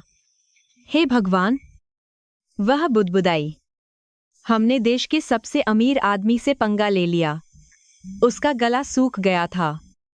वह पानी पीना चाहती थी, लेकिन उसके हाथ इतने कांप रहे थे कि वह पास रखे गिलास को भी नहीं उठा सकती थी। उसकी आंखों के सामने अंधेरा छाने लगा, लेकिन वह बेहोश भी नहीं हो सकती थी, क्योंकि डर ने उसे जकड़ रखा था। भीड़ में खलबली मच गई थी। जो लोग अभी तक शर्मा परिवार की चापलूसी कर रहे थे, वे अब धीरे धीरे उनसे दूर खिसकने लगे, जैसे कि उनसे कोई छूत की बीमारी फैल रही हो। मिस्टर चोपड़ा, जिन्होंने अर्जुन के ऊपर जानबूझकर ड्रिंक गिराई थी और उसे धक्का दिया था, अब पसीने से तरबतर हो चुके थे। वे भीड़ में छिपने की कोशिश कर रहे थे, अपनी नजरें चुरा रहे थे। वे जानते थे कि विक्रम सिंघानिया का दुश्मन बनकर इस शहर में तो क्या, इस देश में भी व्यापार करना नामुमकिन है। उन्होंने धीरे से एग्जिट गेट की ओर खिसकने की कोशिश की, लेकिन सिक्योरिटी गार्ड्स ने दरवाजे ब्लॉक कर रखे थे। अर्जुन ने हॉल में चारों ओर नजर दौड़ाई और उसकी निगाहें एक कोने में सिकुड़ी हुई मीरा पर जाकर रुक गईं। मीरा अभी भी हाउसकीपिंग की ड्रेस में थी। उसके हाथ में सफाई का कपड़ा था और वह सहमी हुई खड़ी थी। उसे समझ नहीं आ रहा था कि वह खुश हो या डरे, क्योंकि उसका पति अचानक एक अजनबी बन गया था। अर्जुन की कठोर अभिव्यक्ति पिघल गई और उसने मंच से नीचे उतरना शुरू किया। भीड़ अपने आप उसके रास्ते से हट गई, जैसे मूसा के लिए समुद्र फट गया हो। अर्जुन सीधा मीरा के पास गया और उसके सामने अपना हाथ फैला दिया, बिल्कुल वैसे ही जैसे एक राजकुमार अपनी राजकुमारी को आमंत्रित करता है। मीरा, ऊपर आओ, अर्जुन ने कोमल स्वर में कहा। मीरा ने हिचकिचाते हुए अपना हाथ उसके हाथ में रख दिया। अर्जुन ने उसका हाथ थामकर उसे भीड़ के बीच से ले जाते हुए मंच पर चढ़ाया। लोग देख रहे थे कि कैसे एक अरबपति, जिसने सूट और बूट पहन रखे हैं, एक हाउसकीपिंग वाली लड़की का हाथ पकड़कर उसे सम्मान दे रहा है। यह दृश्य किसी परी कथा जैसा लग रहा था, लेकिन शर्मा परिवार के लिए यह किसी डरावनी फिल्म से कम नहीं था। अर्जुन ने मीरा को अपने बगल में खड़ा किया और माइक पर कहा, मैं आप सबको अपनी पत्नी से मिलवाना चाहता हूं, मिसेज मीरा विक्रम सिंघानिया, मेरी ताकत और सिंघानिया साम्राज्य की असली मालकिन। विनोद शर्मा को लगा जैसे किसी ने उनके गाल पर जोरदार तमाचा मारा हो। जिस बेटी को वे मनहूस और बोझ समझते थे, वह आज इस शहर की सबसे ताकतवर महिला बन चुकी थी। रिया जलन और ईर्ष्या से जल रही थी। वह सोच रही थी कि काश उसने अर्जुन के साथ अच्छा व्यवहार किया होता, तो आज वह भी इस वैभव का हिस्सा होती। यह नहीं हो सकता, रिया बड़बड़ाई। यह गंदी सी मीरा महलों की रानी कैसे बन सकती है? ये सब मेरा होना चाहिए था, लेकिन उसकी आवाज उसके गले में ही घुटकर रह गई, क्योंकि अब उसकी कोई सुनने वाला नहीं था। अर्जुन ने फिर से बोलना शुरू किया। आप लोग सोच रहे होंगे कि सिंघानिया ग्रुप का चेयरमैन एक चाय की दुकान पर क्या कर रहा था। दरअसल मैं ढूंढ रहा था मैं एक ऐसे इंसान को ढूंढ रहा था जो मेरे पैसे से नहीं बल्कि मुझसे प्यार करे, और मुझे मीरा मिली। उसकी आवाज सख्त हो गई। लेकिन इस सफर में मुझे कुछ और भी मिला। मुझे पता चला कि कुछ लोग बाहर से कितने उजले और अंदर से कितने काले होते हैं। मैंने देखा कि कैसे पैसे का घमंड इंसान को जानवर बना देता है। उसने विनोद और कुसुम की ओर उंगली उठाई। मिस्टर और मिसेज शर्मा, क्या आपको वो 50,000 रुपये याद है जो आपने कल मुझसे मांगे थे? विनोद शर्मा कांपने लगे। बेटा अर्जुन, देखो, घर की बात घर में ही रहे तो अच्छा है। हम बात करके सुलझा सकते हैं। अर्जुन हंसा, एक सूखी और व्यंग्यात्मक हंसी। घर की बात जब आपने मेरी दुकान तोड़ी, तब वह घर की बात थी। जब आपने मेरी पत्नी को धक्के मारकर गिराया, तब वह घर की बात थी नहीं मिस्टर शर्मा। अब यह बिजनेस है, और बिजनेस में मैं कभी घाटा नहीं सहता। अर्जुन ने अपनी जेब से एक चेकबुक निकाली, एक चेक साइन किया और उसे विनोद के पैरों के पास फेंक दिया। ये लो 50,000 रुपये, तुम्हारी उधारी चुकता हुई। अब मेरी बारी है अपना हिसाब लेने की। अर्जुन ने एक इशारा किया और मंच के पीछे लगी विशाल स्क्रीन जल उठी। उस पर शर्मा टेक्सटाइल्स के बैंक अकाउंट्स और लेन देन का ब्यौरा दिखने लगा। देवियों और सज्जनों, अर्जुन ने एक प्रेजेंटर की तरह कहा, मैं आपको एक दिलचस्प कहानी सुनाना चाहता हूँ। एक ऐसी कंपनी की कहानी जो पिछले 5 साल से दिवालिया है, लेकिन जिसके मालिक रईसों की तरह जीते हैं। शर्मा टेक्सटाइल्स ने निवेशकों के करोड़ों रुपये गबन किए हैं और अपने कर्मचारियों के प्रोविडेंट फंड के पैसे से यह पार्टी आयोजित की है। स्क्रीन पर लाल रंग के ग्राफ और फर्जी दस्तावेजों की तस्वीरें चमकने लगीं। हॉल में फुसफुसाहट तेज हो गई। विनोद के बिजनेस पार्टनर और लेनदार, जो पार्टी में मौजूद थे, गुस्से से विनोद की ओर देखने लगे। विनोद, क्या यह सच है? हमारा पैसा कहाँ है? एक निवेशक चिल्लाया। विनोद पसीने से लथपथ होकर हकलाने लगा। नहीं, नहीं, यह झूठ है, यह सब फोटोशॉप है, यह मुझे फंसा रहा है। लेकिन सबूत इतने पक्के थे कि किसी को भी विनोद की बात पर यकीन नहीं हुआ। अर्जुन ने कहा, मैंने सिंघानिया ग्रुप के फॉरेंसिक ऑडिटर्स से आपकी कंपनी की जांच करवाई है। हर एक रुपये का हिसाब है जो आपने अपनी अयाशी और दिखावे पर उड़ा दिया। कुसुम शर्मा अब रोने लगी थी, लेकिन यह पश्चाताप के आंसू नहीं थे, बल्कि अपनी बर्बादी को देखकर निकले आंसू थे। हमने तो बस मीरा की शादी के लिए यह सब किया था। उन्होंने झूठ बोला, सहानुभूति बटोरने की कोशिश की। अर्जुन ने कड़क कर कहा, मीरा का नाम अपनी गंदी जुबान से मत निकालिए। आपने मीरा को बेचने की कोशिश की थी मिस्टर चोपड़ा को, सिर्फ अपने कर्ज चुकाने के लिए। उसने चोपड़ा की ओर देखा, जो अब भीड़ में लगभग गायब होने की कोशिश कर रहे थे। मिस्टर चोपड़ा, आप कहाँ जा रहे हैं? अभी तो आपकी भी कहानी बाकी है। चोपड़ा रुक गए। उनका चेहरा पीला पड़ गया। अर्जुन ने कहा, सिंघानिया ग्रुप आज से चोपड़ा एंटरप्राइजेज के साथ अपने सभी अनुबंध रद्द करता है, और मैं यह सुनिश्चित करूंगा कि कोई भी प्रतिष्ठित बैंक या कंपनी आपके साथ काम न करे। महिलाओं का सम्मान करना जिसे नहीं आता, उसे मेरे साथ व्यापार करने का कोई अधिकार नहीं है। चोपड़ा घुटनों के बल गिर पड़े। सर, प्लीज ऐसा मत कीजिए। मैं बर्बाद हो जाऊंगा। मुझे माफ कर दीजिए। मुझे नहीं पता था कि वह आपकी पत्नी है। अर्जुन ने घृणा से मुंह फेर लिया। अगर वह मेरी पत्नी नहीं होती, तो क्या तुम्हें उसका अपमान करने का अधिकार मिल जाता? रिया, जो अब तक चुप थी, अचानक चिल्लाई, ये सब झूठ है। तुम बस हमसे बदला ले रहे हो, क्योंकि हमने तुम्हें गरीब समझा। तुम एक धोखेबाज हो। अर्जुन, वह दौड़कर मंच की ओर आई, शायद अर्जुन पर हमला करने के लिए या माइक छीनने के लिए, लेकिन मीरा बीच में आ गई। मीरा ने जिसने अपनी पूरी जिंदगी अपनी बहन से दबकर बिताई थी।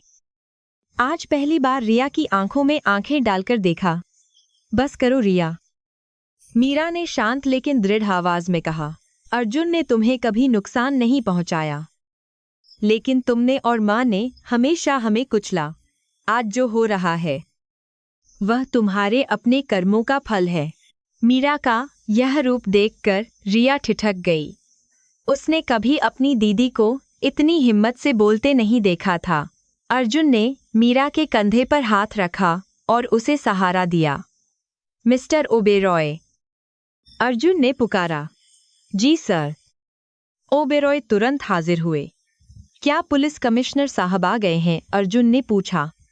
उसी वक्त हॉल के मुख्य द्वार से पुलिस की वर्दी में कई अधिकारी अंदर दाखिल हुए, जिनका नेतृत्व मुंबई के पुलिस कमिश्नर कर रहे थे। विनोद शर्मा और कुसुम ने पुलिस को देखा तो उनके पैरों तले जमीन खिसक गई। वे जानते थे कि अब उनका खेल खत्म हो चुका है। पुलिस कमिश्नर सीधे मंच के पास आए और अर्जुन से हाथ मिलाया। मिस्टर सिंघानिया, हमें आपकी रिपोर्ट मिल गई है। शुरुआती जांच में ही धोखाधड़ी और गबन के पुख्ता सबूत मिले हैं। कमिश्नर ने विनोद की ओर मुड़कर कड़क आवाज में कहा। मिस्टर विनोद शर्मा, मिसेज कुसुम शर्मा, आपको कॉर्पोरेट फ्रॉड, जालसाजी और गबन के आरोप में हिरासत में लिया जाता है। पुलिस वालों ने आगे बढ़कर विनोद और कुसुम को हथकड़ियां पहना दी।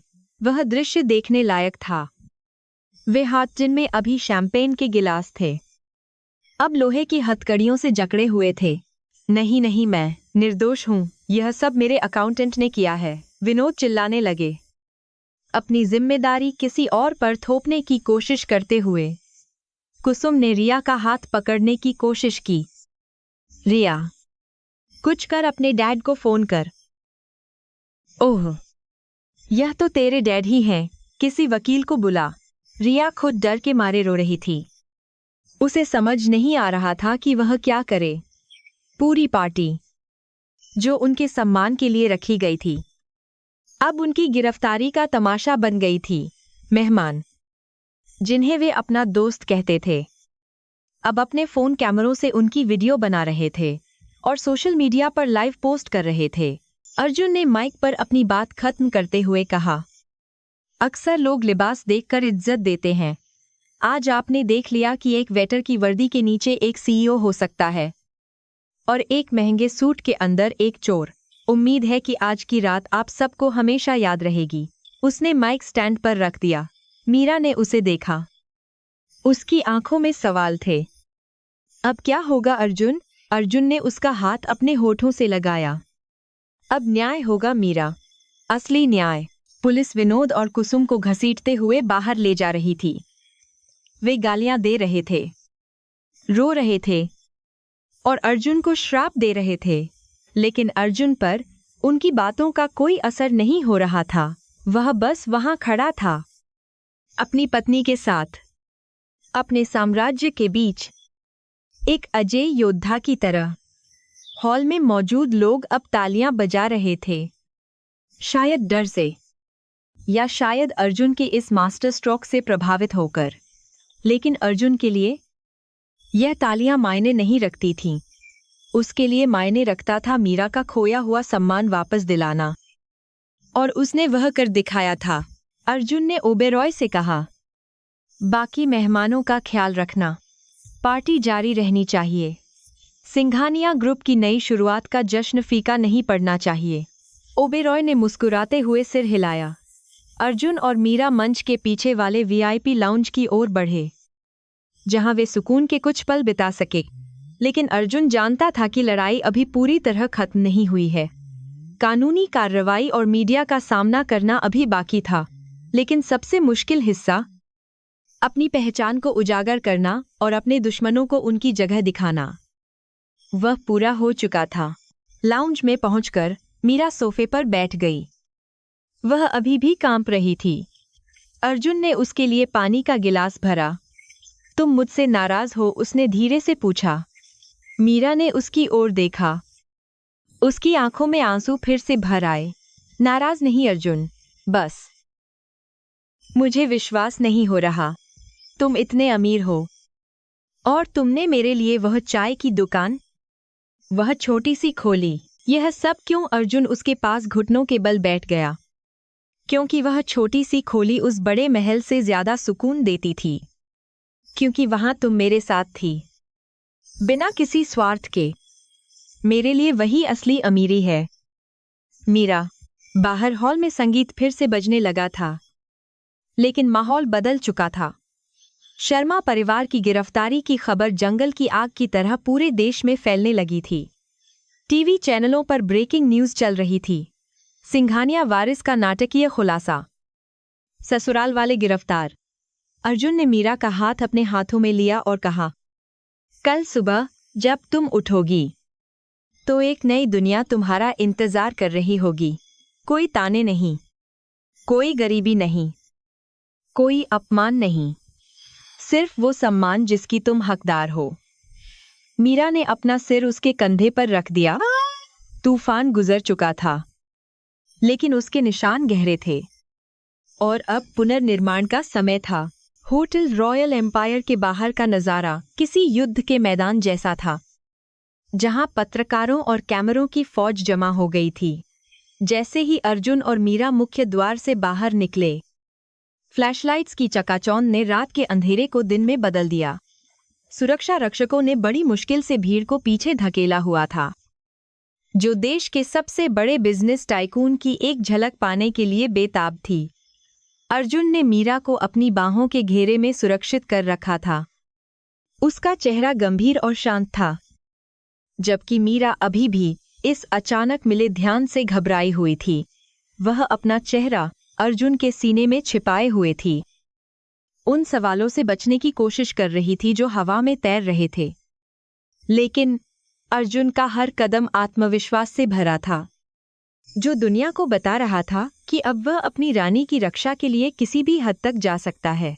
काली लिमोजीन का दरवाजा एक वर्दीधारी ड्राइवर ने खोला और अर्जुन ने मीरा को बहुत ही सावधानी से अंदर बैठाया। गाड़ी का इंटीरियर इतना शानदार था कि मीरा को लगा जैसे वह किसी सपने में है। मखमली सीटें, सुनहरी नक्काशी और धीमी रोशनी एक अलग ही दुनिया का एहसास करा रही थी। जैसे ही गाड़ी आगे बढ़ी, शोरगुल पीछे छूट गया और एक सुकून भरी खामोशी ने उन्हें घेर लिया। अर्जुन ने देखा कि मीरा अभी भी कांप रही है, तो उसने मिनी बार से पानी की ठंडी बोतल निकाली और उसे दी। सब ठीक है मीरा, उसने धीरे से कहा, उसका हाथ थामते हुए। अब कोई भी तुम्हें चोट नहीं पहुंचा सकता। यह बाहर का शोर बस हमारी जीत का जश्न है। इसे खुद पर हावी मत होने दो। वहीं दूसरी ओर शहर के एक बदबूदार पुलिस स्टेशन में विनोद और कुसुम शर्मा की रात बिल्कुल अलग तरह से गुजर रही थी। उन्हें जिस हवालात में रखा गया था, वहां की दीवारों पर पपड़ी जमी थी और कोने में एक खुला शौचालय था, जिससे असहनीय दुर्गंध आ रही थी। कुसुम, जो कुछ घंटे पहले रेशमी साड़ियों में इतरा रही थी, अब ठंडे और गंदे फर्श पर बैठकर रो रही थी। उसके बाल बिखरे हुए थे और मेकअप आंसुओं के साथ बहकर उसके चेहरे को डरावना बना रहा था। यह सब एक बुरा सपना है, वह बार बार दोहरा रही थी। विनोद, कुछ करो, कमिश्नर को फोन करो, उन्हें बताओ हम कौन हैं। हम शर्मा हैं, हम ऐसे जेल में नहीं रह सकते। विनोद शर्मा ने लोहे की सलाखों को पकड़कर जोर से हिलाया। हवलदार ओ हवलदार, मुझे मेरे वकील से बात करनी है। तुम्हें पता नहीं है मैं किसकी पार्टी से आया हूं। एक हवलदार, जो अपनी मेज पर ऊँघ रहा था, डंडा फटकारते हुए आया और सलाखों पर जोर से मारा। चुप कर बुढ़े, यह तेरा रौब नहीं चलेगा। जिस आदमी से तूने पंगा लिया है, उसकी एक कॉल पर पूरा थाना सस्पेंड हो सकता है। शुक्र मना कि तुझे अभी तक किसी ने हाथ नहीं लगाया है, वरना सिंघानिया साहब के गुस्से का कहर तू झेल नहीं पाता। हवलदार की बातों ने विनोद के दिल में दहशत भर दी। उसे पहली बार एहसास हुआ कि सिंघानिया नाम की ताकत असल में क्या है और उसने कितनी बड़ी गलती कर दी है। लिमोजीन एक विशाल लोहे के गेट के सामने रुकी, जिस पर सिंघानिया एस्टेट सुनहरे अक्षरों में लिखा था। गेट अपने आप खुला और गाड़ी एक लंबे ताड़ के पेड़ों से घिरे रास्ते पर चलने लगी। सामने एक विशाल महलनुमा इमारत खड़ी थी, जो रोशनी में नहा रही थी। यह एंटीलिया की तरह भव्य और राजसी थी। मीरा ने खिड़की से बाहर देखा और उसकी आंखें फटी की फटी रह गईं। अर्जुन, क्या हम यहाँ रहने वाले हैं? उसने अविश्वास से पूछा। अर्जुन ने मुस्कुराते हुए सिर हिलाया। यह मेरा घर है मीरा, और आज से यह तुम्हारा भी घर है। वह छोटी खोली हमारा अतीत था, लेकिन यह हमारा वर्तमान और भविष्य है। यहाँ की हर ईंट तुम्हारी मर्जी की गुलाम होगी। जब वे मुख्य द्वार पर पहुंचे तो वहां दर्जनों नौकर और कर्मचारी कतार में खड़े थे। सभी ने सफेद वर्दी पहन रखी थी। जैसे ही अर्जुन और मीरा गाड़ी से उतरे, सभी ने एक साथ झुककर उनका अभिवादन किया। Welcome home sir, welcome home madam. Meera को यह सब बहुत अजीब लग रहा था। उसे समझ नहीं आ रहा था कि वह कैसे प्रतिक्रिया दे। वह संकोच में अर्जुन के पीछे छिपने लगी। घर की मुख्य नौकरानी, एक बुजुर्ग महिला, चांदी की थाली लेकर आगे आई और मीरा की आरती उतारने लगी। यह परंपरा और सम्मान का प्रदर्शन था, जो मीरा को यह एहसास दिलाने के लिए था कि वह यहाँ की मेहमान नहीं, बल्कि इस साम्राज्य की मालकिन है। मीरा को अर्जुन बेडरूम तक ले गया, जो किसी 5 सितारा होटल के स्वीट से भी बड़ा था। कमरे के बीच में एक बड़ा सा बिस्तर था और खिड़की से पूरा समुद्र दिखाई दे रहा था। मीरा एक बड़े आईने के सामने खड़ी हो गई और अपनी हाउसकीपिंग वाली ड्रेस को देखने लगी, जो इस आलीशान कमरे में बहुत बेमेल लग रही थी। उसे अचानक अपने और अर्जुन के बीच की दूरी का एहसास हुआ। अर्जुन, क्या मैं सच में इस लायक हूँ? उसने धीरे से पूछा। उसकी आवाज में असुरक्षा थी। तुम राजा हो और मैं बस एक साधारण सी लड़की हूँ जिसे अंग्रेजी भी ठीक से नहीं आती। मैं इस दुनिया में कैसे फिट हो पाऊंगी? अर्जुन पीछे से आया और उसने अपने हाथ मीरा के कंधों पर रख दिए। आईने में उनकी नजरें मिलीं। मीरा, कपड़े और भाषा इंसान की पहचान नहीं होते, उसने गंभीरता से कहा। जब मैं सड़क पर चाय बेच रहा था और मेरे पास कुछ नहीं था, तब तुमने मेरा साथ दिया। तुमने विक्रम सिंघानिया को नहीं, अर्जुन को प्यार किया था, और मेरे लिए दुनिया की सारी दौलत तुम्हारे उस प्यार के सामने मिट्टी है। उसने मीरा के बालों को संवारा। तुम इस महल की रानी इसलिए नहीं हो कि तुम मेरी पत्नी हो, बल्कि इसलिए हो क्योंकि तुम्हारे पास एक रानी जैसा बड़ा दिल है। तुम्हें बदलने की जरूरत नहीं है। इस दुनिया को तुम्हारे हिसाब से बदलना होगा। अगली सुबह सूरज की पहली किरण के साथ ही पूरे देश में खबर आग की तरह फैल गई। न्यूज़ चैनलों पर अर्जुन की चाय बनाते हुए और फिर सूट में मंच पर खड़े होने की तस्वीरें साथ साथ दिखाई जा रही थी। सोशल मीडिया पर चायवाला प्रिंस और रियल हीरो ट्रेंड कर रहा था। लोग अर्जुन की सादगी और उसके मास्टर स्ट्रोक की तारीफ कर रहे थे, जबकि शर्मा परिवार के लिए नफरत की बाढ़ आ गई थी। अखबारों में विनोद शर्मा के घोटालों की विस्तृत रिपोर्ट छपी थी, जिससे उनके बचे खुचे समर्थकों ने भी उनसे किनारा कर लिया था। जनता के लिए यह एक फिल्मी कहानी जैसा था जो सच हो गई थी, और हर कोई इस नाटक का अगला हिस्सा देखने के लिए बेताब था। पुलिस स्टेशन में रिया को अलग सेल में रखा गया था और वह पूरी रात सो नहीं पाई थी। उसे अपने दोस्तों के फोन याद आ रहे थे, जो अब शायद उसका मजाक उड़ा रहे होंगे। सुबह जब एक महिला कांस्टेबल उसके लिए सूखी रोटी और चाय लेकर आई, तो रिया ने गुस्से में प्लेट फेंक दी।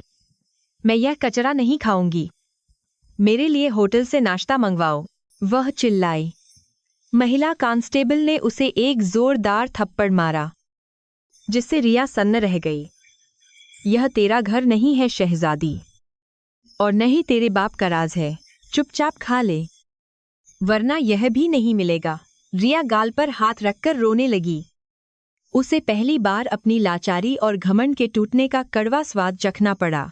उधर सिंघानिया टावर के बोर्ड रूम में सन्नाटा छाया हुआ था। कंपनी के टॉप एग्जीक्यूटिव्स अपनी सीटों पर बैठे थे। उनके चेहरों पर पसीना था। अर्जुन, जो अब पूरी तरह से अपने चेयरमैन के अवतार में था, एक महंगी इटालियन सूट पहने हुए मेज के सिरहाने बैठा था। उसका वह सौम्य रूप, जो चाय की दुकान पर दिखता था, अब गायब हो चुका था। उसकी जगह एक निर्दयी और कुशल प्रशासक ने ले ली थी। उसने मेज पर एक फाइल पटकी, जिसकी आवाज से हॉल में बैठे सभी लोग सिहर उठे। मुझे पता है कि आप में से कुछ लोगों ने विनोद शर्मा के फ्रॉड को छिपाने में मदद की थी, उसने ठंडी आवाज में कहा, और मैं गद्दारों को दूसरा मौका नहीं देता, मिस्टर मेहरा।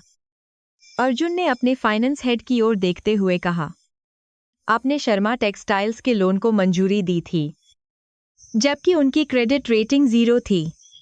क्यों? क्या आपको लगता था कि मैं कभी वापस नहीं आऊंगा? मिस्टर मेहरा कांपने लगे। सर, वो विनोद जी ने कहा था कि वे आपके रिश्तेदार हैं। मुझे लगा आप नाराज होंगे। अर्जुन ने हाथ उठाकर उन्हें चुप करा दिया। रिश्तेदारी घर पर होती है, ऑफिस में नहीं। आपने कंपनी के नियमों को तोड़ा है। आप अभी इसी वक्त बर्खास्त किए जाते हैं। और तैयार रहिए, हमारे वकील आपसे जल्द ही संपर्क करेंगे।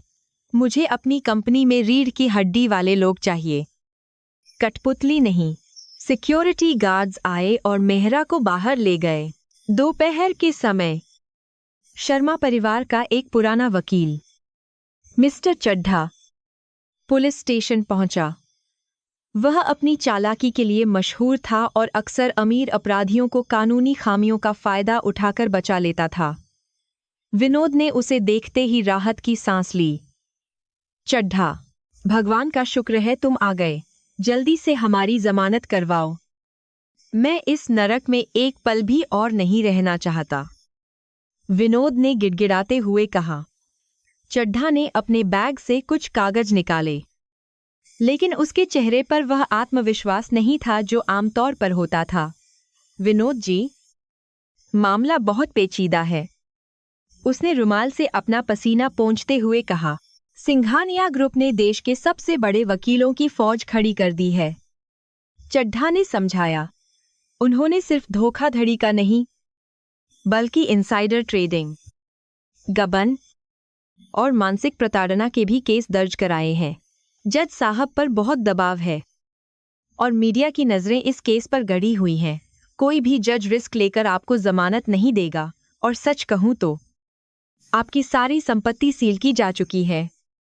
बैंक ने आपके घर और ऑफिस पर कब्जा कर लिया है। मेरी फीस देने के लिए भी आपके पास कुछ नहीं बचा है। चड्ढा ने अपनी फाइल बंद की और जाने लगा। विनोद समझ गया कि डूबते जहाज से चूहे भी भाग रहे हैं। उसका आखिरी सहारा भी टूट चुका था। वापस हवेली में मीरा ने अपने नए जीवन के साथ सामंजस्य बिठाने की कोशिश शुरू कर दी थी। अर्जुन ने उसके लिए शहर के सबसे बेहतरीन फैशन डिजाइनरों और ग्रूमिंग एक्सपर्ट्स को बुलाया था, लेकिन उसका मकसद मीरा को बदलना नहीं, बल्कि उसके आत्मविश्वास को बढ़ाना था। जब एक स्टाइलिस्ट ने मीरा के सांवले रंग को छिपाने के लिए भारी मेकअप का सुझाव दिया, तो अर्जुन ने उसे बीच में ही रोक दिया। मेरी पत्नी की खूबसूरती उसकी सादगी और उसकी आंखों की सच्चाई में है, अर्जुन ने कड़क आवाज में कहा। इसे छिपाने की नहीं, निखारने की जरूरत है। उसे वैसा ही रहने दो जैसी वह है। बस उसे वह कवच दो जिसकी उसे दुनिया का सामना करने के लिए जरूरत है। शाम को अर्जुन मीरा को लेकर घर के बगीचे में गया, जहां उसने चाय का एक छोटा सा इंतजाम किया था। वहां कोई नौकर नहीं था। अर्जुन ने खुद केतली से चाय उड़ेली, बिल्कुल वैसे ही जैसे वह अपनी दुकान पर करता था। उसने एक कप मीरा को दिया और एक खुद लिया। चाय वही है, बस जगह बदल गई है, अर्जुन ने मुस्कुराते हुए कहा। मीरा ने एक घूंट लिया और उसकी आंखों में आंसू आ गए। यह वही स्वाद था जिसमें प्यार और अपनापन घुला था। उसे यकीन हो गया कि चाहे अर्जुन कितना भी बड़ा आदमी बन जाए, उसका दिल हमेशा उसी चाय वाले का रहेगा जिसने उसे सबसे पहले प्यार किया था। लेकिन शांति की यह परत अभी भी नाजुक थी। जेल की अंधेरी कोठरी में विनोद शर्मा ने हार नहीं मानी थी। उसकी आंखों में प्रतिशोध की आग जल रही थी। उसने अपने पास छिपाए हुए एक पुराने छोटे से फोन को निकाला, जिसे उसने गिरफ्तारी के वक्त बड़ी चालाकी से अपने मोजे में छिपा लिया था। उसने एक नंबर डायल किया, एक ऐसे आदमी का नंबर जो अंडरवर्ल्ड से जुड़ा था और जिसके लिए पैसा भगवान से बड़ा था। हेलो, विनोद ने फुसफुसाते हुए कहा। मैं तुम्हें जो चाहे वो दूंगा, बस मुझे उस सिंघानिया को बर्बाद करना है। क्या तुम मेरा काम करोगे? वह नहीं जानता था कि वह अपनी कब्र और गहरी खोद रहा है, लेकिन नफरत ने उसकी सोचने की शक्ति खत्म कर दी थी। जेल की काल कोठरी में अंधेरा गहराता जा रहा था और उसके साथ ही विनोद शर्मा की बेचैनी भी बढ़ती जा रही थी। उसने अपने मोजे में छिपाया हुआ छोटा सा फोन निकाला, जिसके बटन दबाते समय उसके हाथ बुरी तरह कांप रहे थे। यह फोन उसने एक भ्रष्ट सिपाही को अपनी सोने की अंगूठी रिश्वत में देकर हासिल किया था, जो उसकी आखिरी जमा पूंजी थी। उसने जिस नंबर को मिलाया था, वह शहर के कुख्यात अपराधी जब्बार का था, जो पैसों के लिए किसी भी हद तक जा सकता था। विनोद की सांसें तेज चल रही थीं। वह जानता था कि यह उसका आखिरी दाम है। अगर यह सफल हुआ तो वह अर्जुन से अपना बदला ले सकेगा, और अगर असफल हुआ तो उसका अंत निश्चित है। फोन की दूसरी तरफ से एक भारी और खुरदुरी आवाज आई। कौन है? इतनी रात को मुझे परेशान करने की हिम्मत किसने की? विनोद ने अपनी आवाज को स्थिर रखने की कोशिश करते हुए कहा। मैं विनोद शर्मा बोल रहा हूं। मुझे तुम्हारी मदद चाहिए, और इसके बदले में तुम्हें इतना पैसा मिलेगा कि तुम सोच भी नहीं सकते। जब्बार हंसा, एक सूखी और डरावनी हंसी। सुना है, तुम तो कंगाल हो चुके हो। पुलिस ने तुम्हारी सारी जायदाद जब्त कर ली है। एक भिखारी मुझे क्या दौलत देगा? विनोद ने जल्दी से कहा। मेरे पास कुछ गुप्त खाते हैं जिनके बारे में पुलिस को नहीं पता। मैं तुम्हें उसका पासवर्ड दे दूंगा। बस तुम्हें एक काम करना होगा। तुम्हें विक्रम सिंघानिया को खत्म करना होगा, या कम से कम उसकी उस पत्नी को जिसने मेरी जिंदगी बर्बाद की है। उसी समय शहर के सबसे ऊंचे टावर के पेंट हाउस में अर्जुन अपनी बड़ी सी मेज के पीछे बैठा था। उसके सामने कई स्क्रीन्स जल रही थीं। उसकी सुरक्षा टीम के प्रमुख राणा ने कमरे में प्रवेश किया और एक टैबलेट अर्जुन के सामने रख दिया। सर, जैसा आपने अनुमान लगाया था, विनोद शर्मा ने चारा निगल लिया है। उसने जेल के अंदर से एक कॉल किया है और वह जब्बार से संपर्क करने की कोशिश कर रहा है। अर्जुन के चेहरे पर एक ठंडी मुस्कान तैर गई। उसने विनोद को वह फोन जानबूझकर उपलब्ध करवाया था, क्योंकि वह चाहता था कि विनोद अपनी कब्र खुद खोदे। उसे बात करने दो, अर्जुन ने शांत स्वर में कहा। मैं चाहता हूं कि वह अपनी आखिरी गलती भी कर ले, ताकि कानून की नज़र में उसके लिए रहम की कोई गुंजाइश न बचे। राणा थोड़ा चिंतित दिखाई दे रहा था। लेकिन सर, जब्बार एक खतरनाक आदमी है। अगर उसने सच में हमला कर दिया तो क्या हमें मैडम की सुरक्षा और नहीं बढ़ानी चाहिए? अर्जुन अपनी कुर्सी से खड़ा हुआ और खिड़की के पास जाकर शहर की रोशनी को देखने लगा। मीरा की सुरक्षा मेरी जिम्मेदारी है। राणा, जब्बार के गुंडे हमारे लिए खतरा नहीं, बल्कि शिकार हैं। हम उन्हें जाल में आने देंगे। कल रात चैरिटी गाला है, वे वहीं हमला करेंगे। मैं चाहता हूं कि पूरी दुनिया देखे कि सिंघानिया परिवार पर हमला करने का अंजाम क्या होता है। अपनी टीम को तैयार रखो, लेकिन ध्यान रहे, जब तक वे पहली गोली न चलाएं, तुम कुछ नहीं करोगे। अगली शाम होप फाउंडेशन का वार्षिक चैरिटी गाला शहर के टाउन हॉल में आयोजित किया गया था।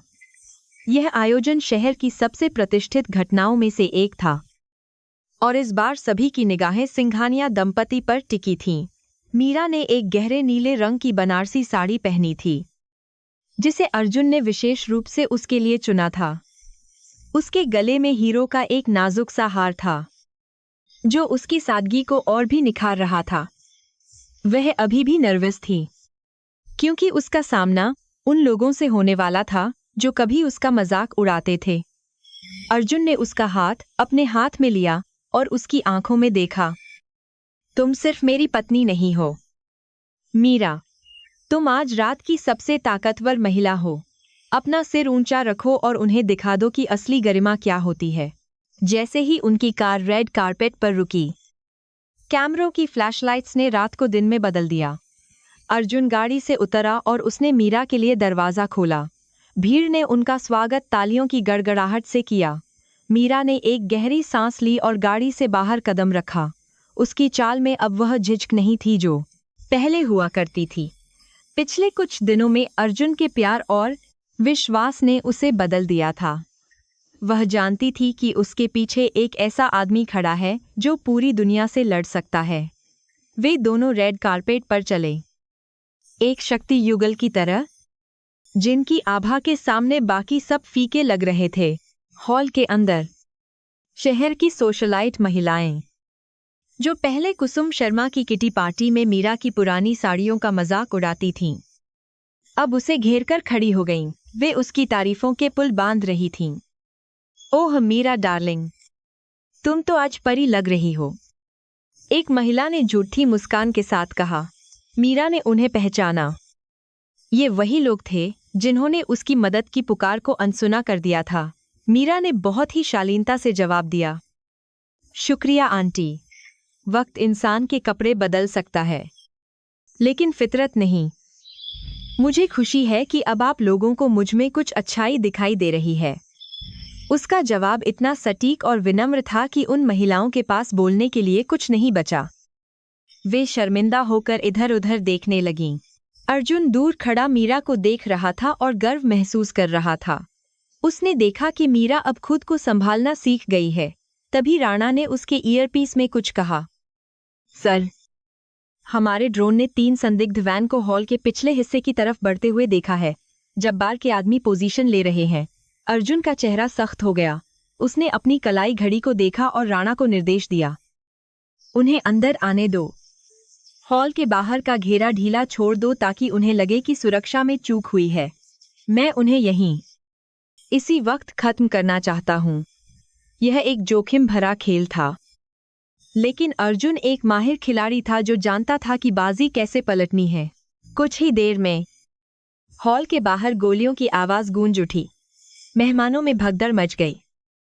लोग चीखने, चिल्लाने लगे और मेजों के नीचे छिपने लगे। जब्बार के गुंडे, जिनके चेहरों पर नकाब थे और हाथों में ऑटोमेटिक हथियार थे, मुख्य द्वार से अंदर घुस आए। उन्होंने हवा में गोलियां चलाईं और चिल्लाए, विक्रम सिंघानिया कहाँ है? उसे बाहर निकालो वरना हम सबको भून देंगे। मीरा डर के मारे कांपने लगी, लेकिन वह भागी नहीं। वह अर्जुन को ढूंढने के लिए इधर उधर देखने लगी। अर्जुन भीड़ को चीरते हुए उसके पास पहुंचा और उसे अपने पीछे कर लिया। डरो मत मीरा, उसने शांत आवाज में कहा। यह तमाशा बस कुछ मिनटों का है। गुंडों का नेता, जो शायद जब्बार का दाहिना हाथ था, अर्जुन की ओर बढ़ा। तो तू है वो जिसने हमारे बॉस के क्लाइंट को जेल भेजा? उसने बंदूक तानते हुए कहा। आज तेरा खेल खत्म। लेकिन इससे पहले कि वह ट्रिगर दबा पाता, हॉल की खिड़कियां टूट गईं और काले कपड़ों में रस्सियों के सहारे सिंघानिया ग्रुप की एलीट कमांडो टीम अंदर कूद पड़ी। यह दृश्य किसी एक्शन फिल्म जैसा था। एक ही पल में पासा पलट गया। अर्जुन की सुरक्षा टीम ने गुंडों को चारों तरफ से घेर लिया। मेहमान जो अभी तक डरे हुए थे, अब हैरान होकर देख रहे थे कि कैसे शिकार ने शिकारी को जाल में फंसा लिया है। अर्जुन गुंडों के नेता के सामने बिल्कुल निडर होकर खड़ा रहा, जबकि उस गुंडे के माथे पर अब बंदूक की लेजर लाइट चमक रही थी। तुम्हारे बॉस ने तुम्हें यह नहीं बताया कि तुम किसे मारने आ रहे हो? अर्जुन ने ठंडी और कड़क आवाज में पूछा। सिंघानिया को छूने के लिए लोहे के हाथ और शेर का जिगर चाहिए, और तुम्हारे पास दोनों नहीं है। अर्जुन ने एक झटके में उस गुंडे के हाथ से बंदूक छीन ली और उसे एक जोरदार मुक्का मारा। जिससे वह जमीन पर गिर पड़ा। यह देख बाकी गुंडों ने हथियार डाल दिए। हॉल में सन्नाटा छा गया और फिर धीरे धीरे तालियों की आवाज आने लगी। अर्जुन ने एक बार फिर साबित कर दिया था कि वह अजय है। पुलिस कमिश्नर, जो पहले से ही अर्जुन की योजना का हिस्सा थे, अपनी टीम के साथ अंदर आए और गुंडों को गिरफ्तार कर लिया। उन्होंने गुंडों के नेता से पूछताछ की और डर के मारे उसने तुरंत सब कुछ उगल दिया। हमें विनोद शर्मा ने भेजा था। उसने जेल से फोन करके हमें सुपारी दी थी। उसने चिल्लाते हुए कहा। मीडिया, जो इस इवेंट को कवर कर रहा था, ने यह सब, बल्कि एक खूनी भी है जो अपने दामाद और बेटी को मरवाना चाहता था। यह शर्मा परिवार के ताबूत में आखिरी कील थी। उसी रात जेल में विनोद शर्मा अपनी बैरक में टहल रहा था। वह अच्छी खबर का इंतजार कर रहा था। तभी जेलर और 2 हवलदार वहां आए। विनोद खुश हो गया। क्या खबर है, क्या काम हो गया? उसने उत्सुकता से पूछा। जेलर ने उसे घृणा से देखा और अपना टैबलेट उसके सामने कर दिया। स्क्रीन पर ब्रेकिंग न्यूज चल रही थी। सिंघानिया पर हमला नाकाम। हमलावरों ने विनोद शर्मा का नाम लिया। विनोद शर्मा पर हत्या की साजिश का नया केस दर्ज। विनोद के पैरों तले जमीन खिसक गई। वह दीवार के सहारे नीचे बैठ गया। उसका चेहरा पीला पड़ गया था। तुम्हारी वजह से मेरी पूरी जेल बदनाम हो गई, जेलर ने गुस्से में कहा। अब तुम अपनी बाकी की जिंदगी काल कोठरी में सड़ते हुए बिताओगे। कोई वकील, कोई बेल, कोई फोन तुम्हारी मदद नहीं कर पाएगा। हवलदारों ने विनोद को घसीटा और उसे एक अंधेरी, तंग कोठरी में फेंक दिया, जहां रोशनी की एक किरण भी नहीं आती थी। विनोद चीखा, चिल्लाया, लेकिन उसकी आवाज सुनने वाला कोई नहीं था। उसका अहंकार, उसका लालच, सब कुछ अब इस अंधेरे में दफन होने वाला था। उसने अपने कर्मों की कीमत चुका दी थी और यह कीमत बहुत भारी थी। अगली सुबह सिंघानिया मुख्यालय में एक आपातकालीन बोर्ड मीटिंग बुलाई गई। अर्जुन मेज के सबसे ऊपर बैठा था और उसके बगल में मीरा बैठी थी। आज मीरा ने एक फॉर्मल बिजनेस सूट पहना था और उसकी आंखों में एक नई चमक थी। अर्जुन ने बोर्ड के सदस्यों को संबोधित किया। कल की घटना ने साबित कर दिया है कि हमारे दुश्मन किसी भी हद तक गिर सकते हैं, लेकिन इसने यह भी साबित किया है कि हम हर चुनौती का सामना करने के लिए तैयार हैं। उसने मीरा की ओर इशारा किया। और मैं यह घोषणा करना चाहता हूं कि आज से मीरा सिंघानिया चैरिटेबल ट्रस्ट की चेयरपर्सन होंगी। समाज के प्रति उनकी करुणा और समझ उन्हें इस पद के लिए सबसे योग्य बनाती है। बोर्ड के सदस्यों ने मेज थपथपाकर इस फैसले का स्वागत किया। जो लोग पहले मीरा की योग्यता पर संदेह करते थे, कल रात उसके साहस और गरिमा को देखकर उनके विचार बदल चुके थे। मीरा खड़ी हुई और उसने आत्मविश्वास से बात की।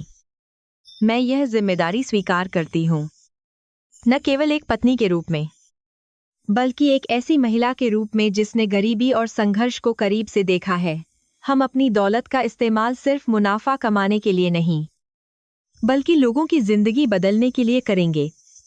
अर्जुन उसे देख रहा था और उसे लगा कि उसकी जीत अब पूरी हुई है। उसने न केवल अपना साम्राज्य वापस पाया था, बल्कि अपनी रानी को भी उसकी असली जगह दिला दी थी। दोपहर में कुसुम शर्मा को भी विनोद की साजिश में सहभागी होने के आरोप में पूछताछ के लिए ले जाया गया।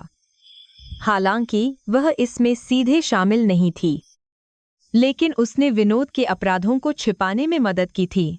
जब उसे पुलिस वैन में बैठाया जा रहा था, तो उसने दूर से अर्जुन और मीरा की गाड़ी को गुजरते हुए देखा। उसकी आंखों में आंसू थे, लेकिन अब बहुत देर हो चुकी थी। उसने अपनी बेटी को खो दिया था, अपने पति को खो दिया था और अपनी पूरी जिंदगी की कमाई हुई इज्जत को धूल में मिला दिया था।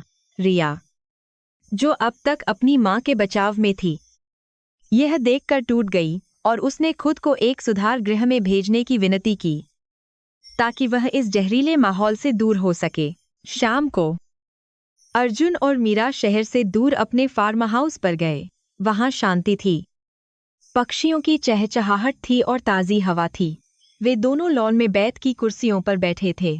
अर्जुन ने मीरा से पूछा, क्या तुम खुश हो? मीरा ने एक पल सोचा और फिर मुस्कुराई।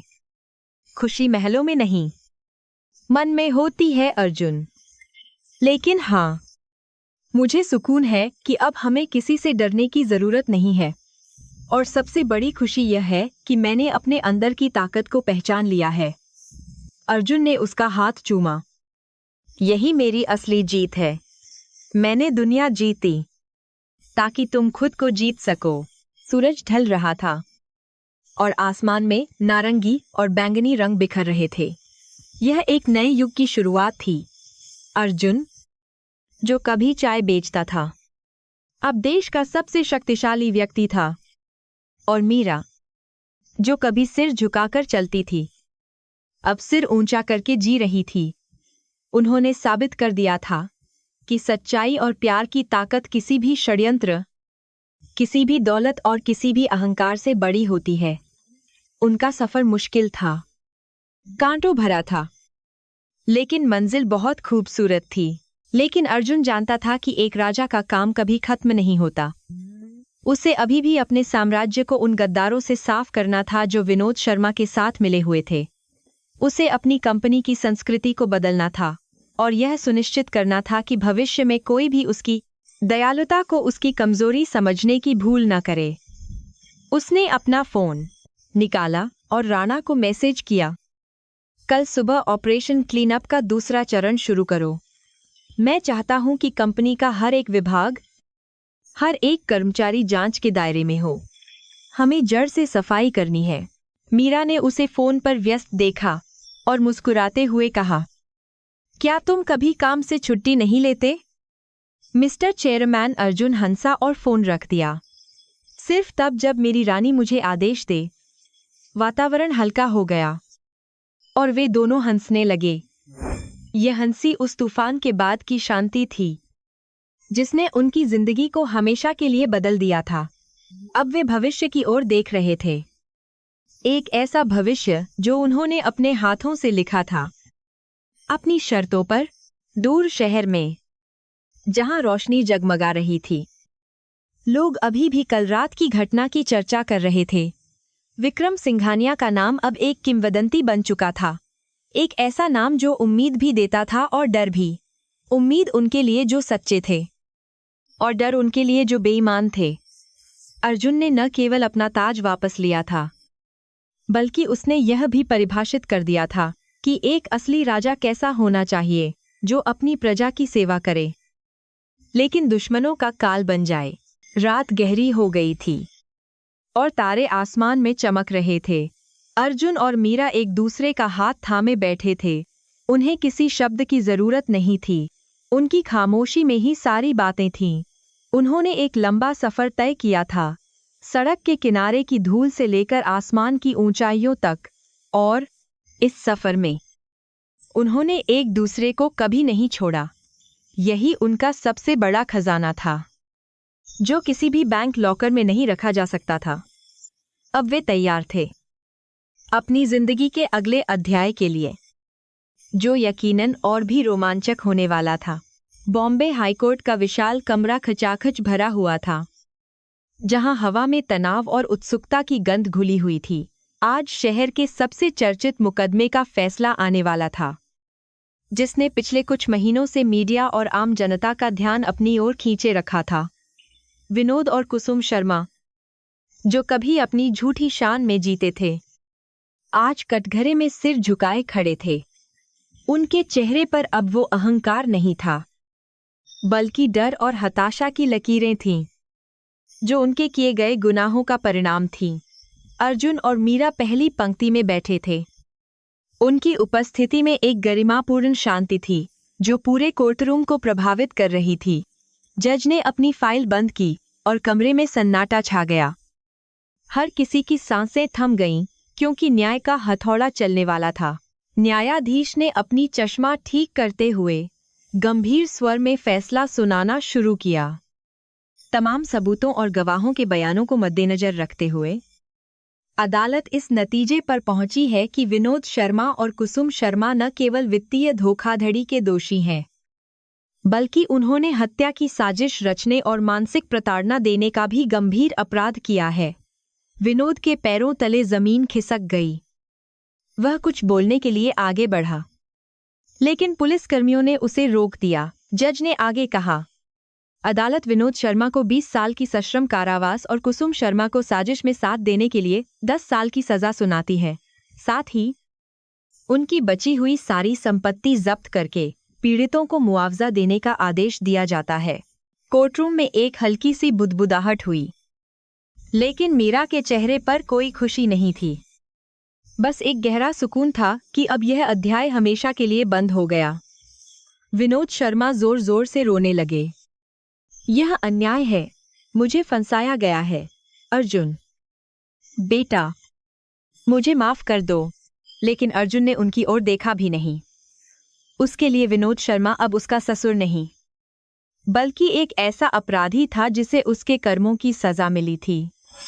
पुलिस वाले उन्हें घसीटते हुए ले गए और उनके चिल्लाने की आवाज गलियारे में गूंजती रही। यह उस अहंकार का दुखद अंत था जिसने कभी रिश्तों और इंसानियत को कुचलने की कोशिश की थी। कोर्ट के बाहर पत्रकारों की भीड़ ने अर्जुन और मीरा को घेर लिया। सर, क्या आप इस फैसले से खुश हैं? एक रिपोर्टर ने माइक आगे करते हुए पूछा। अर्जुन ने मीरा का हाथ कसकर पकड़ा और शांत भाव से उत्तर दिया, यह खुशी की बात नहीं है, बल्कि न्याय की जीत है। यह एक संदेश है कि चाहे आप कितने भी अमीर क्यों न हो, कानून और कर्म से ऊपर कोई नहीं है। मीरा ने भी पहली बार मीडिया के सामने अपनी बात रखी। मैं बस इतना कहना चाहूंगी कि पैसा आपको बिस्तर दे सकता है, लेकिन नींद नहीं। असली दौलत इंसान का चरित्र है। जो मेरे माता पिता आज हार गए। उसकी बातों में इतनी गहराई थी कि वहां मौजूद हर शख्स खामोश हो गया। अगले कुछ हफ्तों में सिंघानिया ग्रुप के मुख्यालय में भारी बदलाव देखने को मिले। अर्जुन ने कंपनी की पूरी संरचना को बदलने का फैसला किया था। उसने उन सभी भ्रष्ट अधिकारियों और कर्मचारियों को नौकरी से निकाल दिया जो विनोद शर्मा के साथ मिले हुए थे या जो अनैतिक कार्यों में लिप्त थे। हमें सिर्फ मुनाफा नहीं कमाना है, हमें विश्वास कमाना है, अर्जुन ने बोर्ड मीटिंग में स्पष्ट कर दिया था। उसने अपनी टीम में युवा और ईमानदार लोगों को शामिल किया, जो उसकी दृष्टि और मूल्यों को साझा करते थे। कंपनी का माहौल अब डर का नहीं, बल्कि पारदर्शिता और ईमानदारी का बन गया था। और शेयर बाजार में सिंघानिया ग्रुप के शेयर नई ऊंचाइयों को छू रहे थे। एक दोपहर अर्जुन अपनी महंगी कार में बैठकर उसी जगह पर गया जहां कभी उसकी चाय की दुकान हुआ करती थी। वह जगह अब खाली थी, लेकिन वहां की यादें अभी भी जिंदा थीं। उसने गाड़ी रोकी और बाहर निकला। आसपास के दुकानदार उसे देखकर दौड़ते हुए आए। उनकी आंखों में अपने पुराने दोस्त अर्जुन भाई के लिए प्यार और सम्मान था। अरे अर्जुन भाई, तुम तो बहुत बड़े आदमी बन गए, एक फल वाले ने झिझकते हुए कहा। अर्जुन ने हंसकर उसे गले लगा लिया। कपड़े बदले हैं काका, दिल वही है। मैं आज भी वही चाय वाला हूं जिसने आप लोगों से जिंदगी के सबसे कीमती सबक सीखे हैं। अर्जुन ने घोषणा की कि वह उस जगह पर एक अत्याधुनिक सामुदायिक केंद्र और मुफ्त भोजनालय बनवाएगा, जिसका नाम मीरा सेवा सदन होगा। यहाँ कोई भी भूखा नहीं सोएगा और हर जरूरतमंद को मदद मिलेगी। अर्जुन ने भीड़ से कहा। लोगों ने तालियों की गड़गड़ाहट के साथ उसका स्वागत किया। यह अर्जुन का तरीका था अपनी जड़ों को सम्मान देने का और यह सुनिश्चित करने का कि वह कभी भी यह न भूले कि वह कहां से आया है। उसने पुराने दुकानदारों को भी आर्थिक मदद दी ताकि वे अपने व्यापार को बढ़ा सके। यह दान नहीं था, बल्कि उस दोस्ती का कर्ज था जो उन्होंने अर्जुन के मुश्किल वक्त में निभाई थी। उधर मीरा ने अपनी नई भूमिका को पूरी गंभीरता से लिया था। वह अब केवल एक अरबपति की पत्नी नहीं थी, बल्कि एक सक्रिय समाज सेविका बन चुकी थी। उसने महिलाओं के लिए कौशल विकास केंद्र खोले और अनाथ बच्चों की शिक्षा का जिम्मा उठाया। रिया, जो अब सुधार गृह में थी, उससे मिलने मीरा एक दिन गई। रिया उसे देखकर रो पड़ी। दीदी, मुझे माफ कर दो, मैं बहुत बुरी थी। मीरा ने उसे गले नहीं लगाया, लेकिन उसके सिर पर हाथ रखकर कहा, रिया, माफी मांगना आसान है, लेकिन बदलना मुश्किल। जब तुम अपनी सजा पूरी करके बाहर आओगी, तो मैं तुम्हें एक मौका दूंगी, लेकिन तुम्हें अपनी पहचान खुद बनानी होगी। समय तेजी से बीतता गया और 2 साल गुजर गए। सिंघानिया साम्राज्य अब केवल भारत में ही नहीं, बल्कि पूरी दुनिया में अपनी धाक जमा चुका था। अर्जुन को बिजनेसमैन ऑफ द ईयर के पुरस्कार से नवाजा गया और मीरा को उसके सामाजिक कार्यों के लिए सम्मानित किया गया। लेकिन इन सब उपलब्धियों के बीच उनका रिश्ता और भी गहरा और मजबूत हो गया था। वे अक्सर अपनी व्यस्त दिनचर्या से समय निकालकर समुद्र किनारे सैर करते या किसी छोटे ढाबे पर चाय पीते, अपनी पुरानी यादों को ताज़ा करते हुए। उन्होंने यह सुनिश्चित किया कि दौलत की चमक उनकी आंखों को कभी चौंधिया न सके। एक शाम सिंघानिया मेंशन की छत पर एक निजी पार्टी चल रही थी। शहर का नज़ारा वहां से अद्भुत लग रहा था, जैसे पूरा मुंबई उनके कदमों में हो। अर्जुन और मीरा रेलिंग के पास खड़े थे। ठंडी हवा उनके चेहरों को छू रही थी। मीरा ने अर्जुन के कंधे पर सिर रखा। अर्जुन, कभी कभी मुझे लगता है कि यह सब एक सपना है। क्या हम सच में इतने दूर आ गए हैं? अर्जुन ने उसके माथे को चूमा। यह सपना नहीं है मीरा, यह हमारी सच्चाई है। यह उस संघर्ष का फल है जो हमने साथ मिलकर किया। याद है, मैंने कहा था कि एक दिन मैं तुम्हें वो सब दूंगा जिसकी तुम हकदार हो। तुमने उससे कहीं ज्यादा दिया है अर्जुन। मीरा ने मुस्कुराते हुए कहा, तुमने मुझे सिर्फ दौलत नहीं दी, तुमने मुझे मेरा खोया हुआ आत्मसम्मान वापस दिया। तुमने मुझे अपनी नजरों से खुद को देखना सिखाया। उनकी बातचीत के बीच उनका 1.5 साल का बेटा कबीर दौड़ता हुआ आया और अर्जुन के पैरों से लिपट गया। अर्जुन ने उसे गोद में उठा लिया और हवा में उछाल दिया। कबीर की हंसी गूंज उठी। यह एक पूर्ण परिवार की तस्वीर थी, जिसे किसी की बुरी नजर नहीं लग सकती थी। उनका अतीत एक सबक था और भविष्य एक खुली किताब, जिसे वे अब अपनी शर्तों पर लिख रहे थे। तभी मिस्टर ओबेरॉय, जो अब कंपनी के वाइस प्रेसिडेंट बन चुके थे, वहां आए। सर, हेलीकॉप्टर तैयार है, हमें दुबई की फ्लाइट पकड़नी है। वहां की रॉयल फैमिली आपका इंतजार कर रही है। अर्जुन ने कबीर को मीरा की गोद में दिया और अपना कोट ठीक किया। चलो, काम बुला रहा है, उसने ऊर्जा के साथ कहा। लेकिन जाने से पहले उसने मीरा की ओर देखा। मीरा, तुम तैयार हो?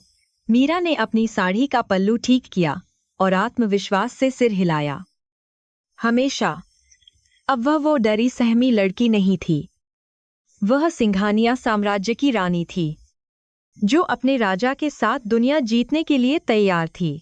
जैसे ही उनका निजी हेलीकॉप्टर मुंबई के आसमान में उड़ा, अर्जुन ने नीचे देखा। शहर की रोशनी टिमटिमा रही थी और कहीं नीचे, किसी सड़क के किनारे, शायद कोई और अर्जुन संघर्ष कर रहा होगा। उसने मन ही मन प्रार्थना की कि हर उस व्यक्ति को जो सच्चाई के रास्ते पर है, उसकी मंजिल मिले। सत्यमेव जयते, उसने धीरे से बुदबुदाया। मीरा ने उसका हाथ थामा और उन्होंने शहर को अलविदा कहा। यह अंत नहीं था, बल्कि एक नई और भव्य यात्रा की शुरुआत थी, जहां चुनौतियां तो होंगी, लेकिन उनका सामना करने के लिए वे दोनों हमेशा साथ होंगे। कहानी यहीं खत्म नहीं होती, बल्कि यह एक उदाहरण बन गई।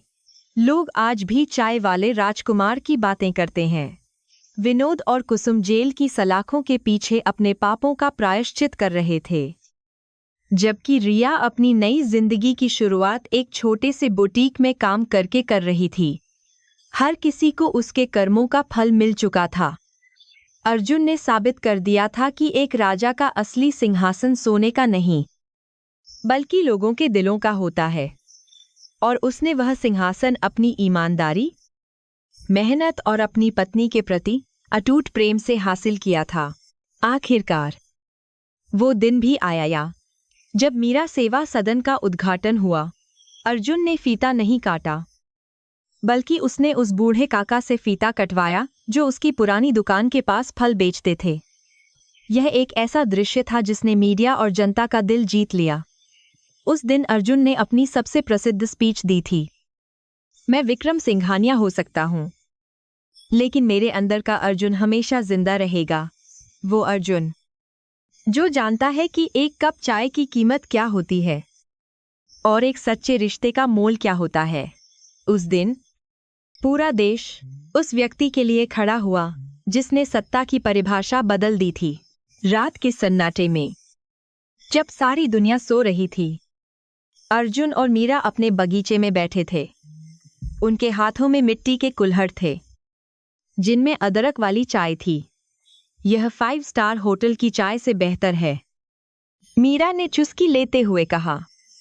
अर्जुन हंसा, क्योंकि इसमें प्यार और मेहनत का स्वाद है, मैडम सिंघानिया। उन्होंने एक दूसरे की आंखों में देखा और मुस्कुराए। उन्हें पता था कि चाहे वे दुनिया के किसी भी कोने में चले जाएं, उनकी आत्मा हमेशा इन छोटी खुशियों में ही रहेगी। यही उनकी सबसे बड़ी जीत थी और यही उनकी कहानी का सबसे खूबसूरत अंत।